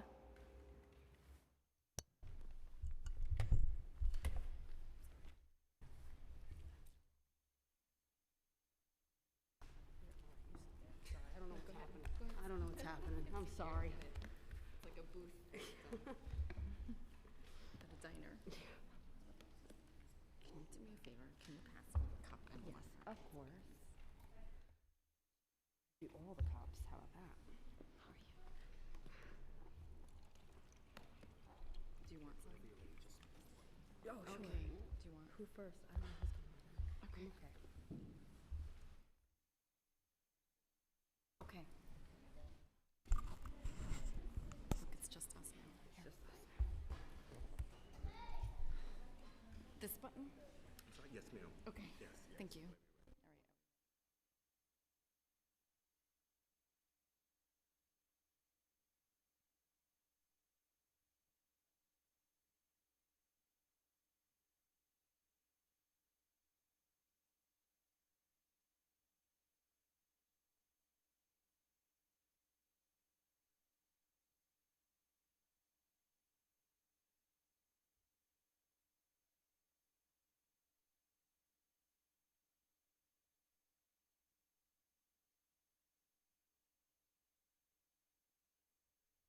Good afternoon, council members, and thank you for holding this hearing, and thank you to DCWP. Thank you, if you're still listening. That's right. My name is Autumn Weintraub, and I'm the director of SEIU Local 32BJ's Fast Food Worker Organizing Campaign, and I'm here to testify in support of providing DCWP with additional funding. Towards that end, I want to speak about the critical role that DCWP plays in supporting labor standards in the fast food industry and other industries citywide. Employment in the fast food sector grew rapidly over the past 2 decades. This has been especially true in New York City, whose growth in fast food employment outpaced the national rate between 2000 and 2014. While employment in the sector fell during the pandemic, it has again been climbing as the city's economy and employment recover. Recent data from the Center for Urban Future's State of Chains report shows that fast food employment in New York City returned to pre-pandemic levels in 2022, and I just want to add that it was supported by the Deliveristas. Despite the industry's growth, fast food remains notorious for its poor labor standards. In 2022, fast food workers saw the lowest median weekly earnings of the over 350 industries surveyed by the BLS, a mere $557 a week. Fast food corporations, meanwhile, continue to pull in ever-soaring profits. In 2021, the top 7 publicly traded fast food companies earned $16 billion in profits and paid out over $12 billion to their shareholders in the form of buybacks and dividends. The inequities inherent to the fast food industry were only intensified by the pandemic, when fast food workers risked their lives and those of their families to continue to maintain the food services that the city relies on. As a result, during the pandemic, food service workers saw disproportionately high mortality rates. Communities of color, who are the most at risk of death from COVID-19, are overrepresented in the fast food industry, especially in urban centers like our city. The city's taken seriously the need for greater protections for fast food workers by passing legislation like the Fair Workweek Law, paid sick and safe leave, freelance protections, and a 15 minimum. More recently, the council passed groundbreaking just cause legislation, making New York the first city in the country to protect fast food workers against unfair firings and reduction in hours, as well as protections for delivery workers. DCWP has been an unflinching champion of these new standards, and 32BJ has been proud to work with this agency to enforce the rights of thousands of New Yorkers subjected to unjust working conditions. At our union, we see the impact of DCWP's advocacy every single day. In 2022, DCWP supported Chipotle workers in winning a $20 million settlement after filing a complaint alleging thousands of violations to their predictable scheduling rights. We've seen similar victories in other industries in which we organize. In a 2021 settlement with American Airlines concerning violations to the city's paid sick and safe leave law, DCWP recovered $220,000 for 598 ground crew workers. While the agency has been a phenomenal advocate in all the complaints it oversees, the reality is it can only take on so many with its current budget. When a worker files a complaint with DCWP, the current wait time just to be assigned for an investigation is 10 to 12 weeks due to constrained resources. Workers living paycheck to paycheck and worried about retaliation, as many in underpaid industries like fast food service do, cannot afford to wait this long if they've been unjustly terminated or denied hours or pay that they're owed. The department's level of funding impacts larger investigations as well. The recent Chipotle investigation, after workers filed complaints, started in 2018. So Last month, 27 Starbucks workers from 23 stores filed complaints with DCWP alleging systemic violations of the Fair Work Week and Just Cause laws. Earlier today, another 11 Starbucks workers filed additional complaints. Starbucks operates 3 times as many restaurants in New York as Chipotle. The victories DCWP has achieved are a testament to the caliber of the department and its staff. Imagine what they could do for working New Yorkers if they were given funding that matches the scope of their responsibility. Currently, the agency is responsible for enforcing the Fair Work Week and Just Cause law at more than 2,600 fast food establishments. The agency is also responsible for protecting the rights of more than 3.4 million private sector workers under paid sick and safe leave, for administering the city's new laws protecting more than 65,000 delivery workers across the city, which will require intensive resources given the scale of this industry, for enforcing the Freelance Isn't Free Act, and for providing outreach and education to paid care workers. Adding to this, the council is currently considering legislation that would even further expand DCWP's responsibilities, such as universal just cause legislation, that would provide further recourse to workers for wrongful termination, and legislation that would provide for training on the city's Fair Work Week laws and a licensing system for responsible fast food employers. All of these workplace protections are a tremendous step forward for working New Yorkers, but our laws are only as strong as our ability to enforce them. We need more investigators, attorneys, and intake personnel to enforce these standards and ensure that every worker has timely access to the critical services that DCWP provides. If we want these laws to be effective and responsive to the people who need them most, it's essential that we expand this office. In passing Just Cause amidst the pandemic, New York City sent a bold message that we will rebuild our economy by protecting essential workers, not by sacrificing them. We ask that the council stand by its commitment by funding DCWP so it can make these laws a reality for fast food workers. Thank you. Thank you. And we'd like to remind folks that it's a 2-minute testimony, so if you go a little over, we would like you to just submit your written testimony to make up for it, just because, you know, it's been a long day for a lot of our committee staff, so we'd like to keep it under, for 2 minutes under. Thank you. Good afternoon. I should be quick, I think.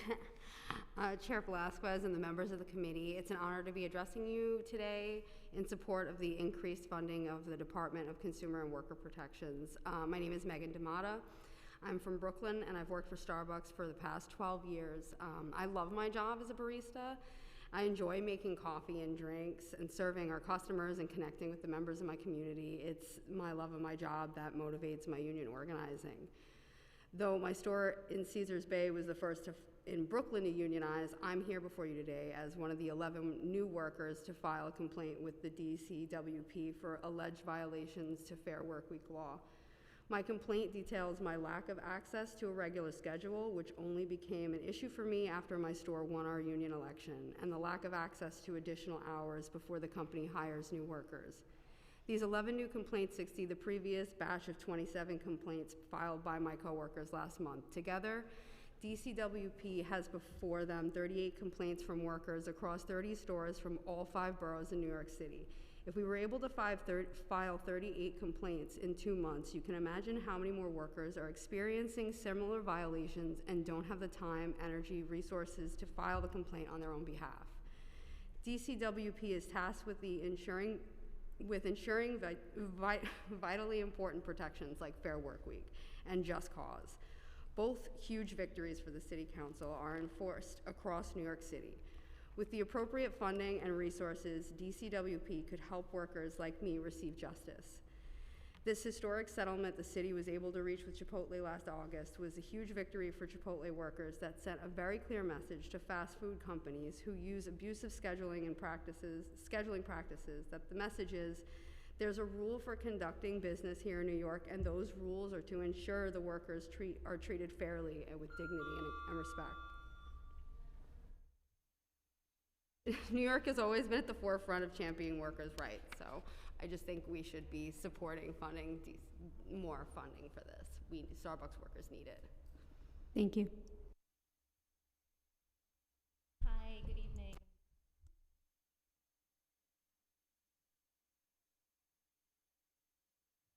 There we go. Hi, good evening. My name is Magdalena Barbosa. I'm the Director of Legal Services at Catholic Migration Services. We provide free employment, housing, and immigration legal services. This evening, while I understand the focus of today's hearing has been around the DCWP, its programs and budget, today I'm actually here to testify on another issue that's equally important to low-wage and immigrant workers. I'm here to testify in support of the renewal and expansion of the low-wage worker support funding. This is the only dedicated city funding for employment legal services that supports low-wage and immigrant workers. Catholic Migration Services is a member of CILIC, which is a coalition of legal services providers and base-building organizations that work to strengthen low-income immigrant communities. Catholic Migration Services, along with some of my CILIC colleagues, are recipients of low-wage worker support funding. We use this funding to provide legal advice and legal representation to low-income and immigrant workers. Our clients include some of the city's most vulnerable workers, including undocumented workers who toil in the most dangerous and lowest paying jobs in the city. They work on construction sites and restaurants, supermarkets, salons, deliver our meals, and provide care to homebound seniors and the disabled. By and large, a majority of our clients are victims of wage theft. They're paid less than the minimum wage, they work long hours, they don't receive overtime, and they fear the possibility of retaliation for speaking out. Our advocates provide advice. They provide representation before agencies like DCWP and also in court. Just very quickly, and I apologize for going over, the most important thing is that for the last 5 years, the city has funded this critical work. We're incredibly grateful for this council for stepping in last year to ensure that this funding stream was fully restored after it was cut by the administration. And this year, we're asking the city to increase funding for this program from $2.12 million to $3 million to both expand services and address the needs of cost of living adjustments that affect our agencies. Failure to renew this funding will result in agencies with reduced staff that will limit the number of workers that we can serve and may also risk putting cases that are pending without representation. So we just ask you to renew your commitment to low-wage and immigrant workers and support the renewal and expansion of this funding. Thank you. Thank you. Thank you. Our final panel will be a virtual panel. We will be starting with Kevin Uminguano, whose testimony will be translated by Sarah Feldman.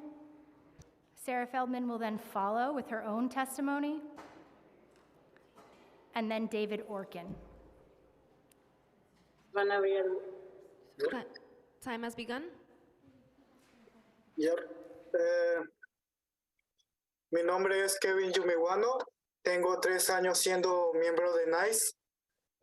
Trabajo en un servicio al cliente y en limpieza.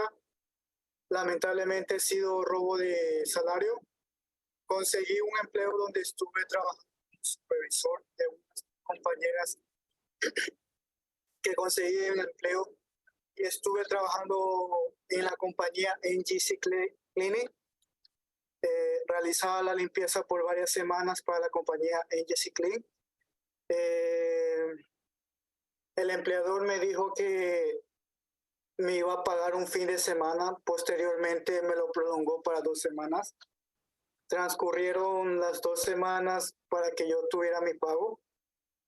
Lo tuve, pero en forma de cheque. Al momento cuando lo fui a depositar el cheque, resultó que estaba sin fondo. Con el transcurso del tiempo no pude cobrar mi salario. Era muy frustrante para mí vivir esta situación. Me siento un poco decepcionado, triste, impotente y pues como ustedes saben, uno tiene que pagar obligaciones de servicios básicos. No me gustaría que esto le pasara a las demás personas. NICE me ha apoyado y ha dado seguimiento a mi caso. Es un gusto contar con la organización de NICE, ya que no hay muchas organizaciones que ayudan a los trabajadores inmigrantes.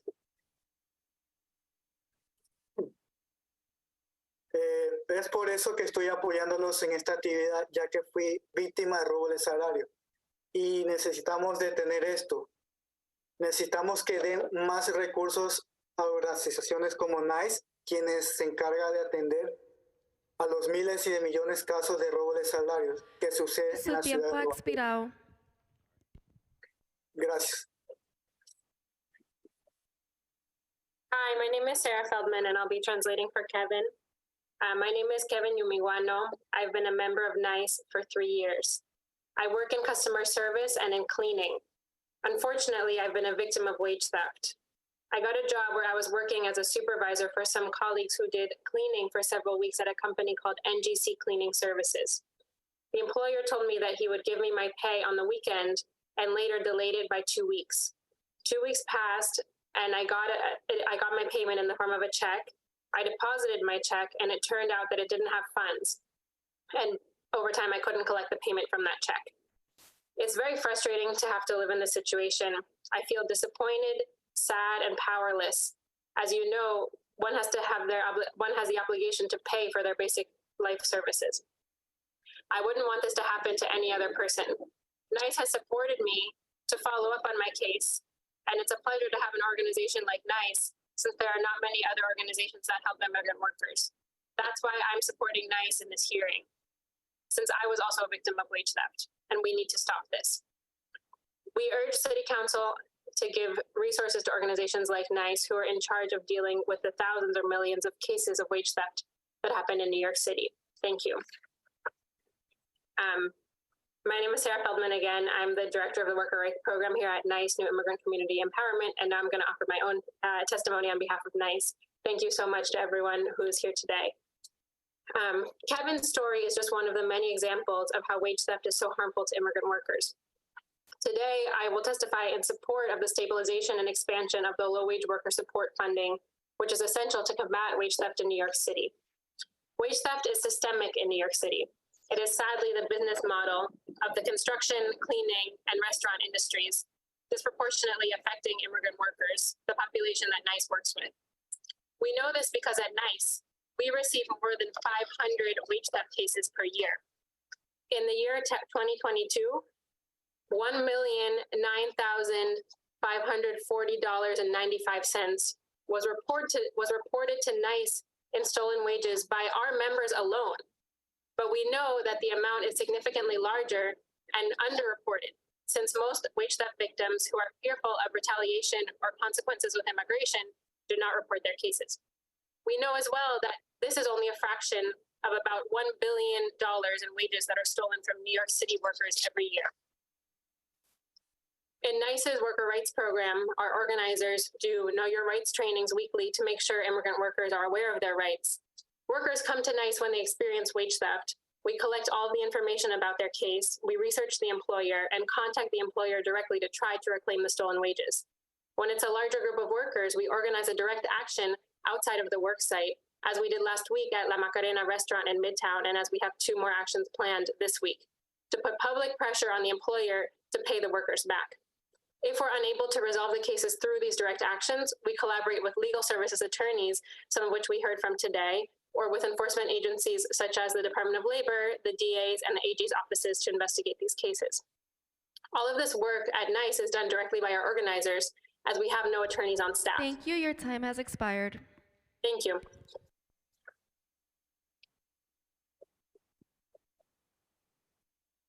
Thank you. Next, we will be hearing from David Orkin.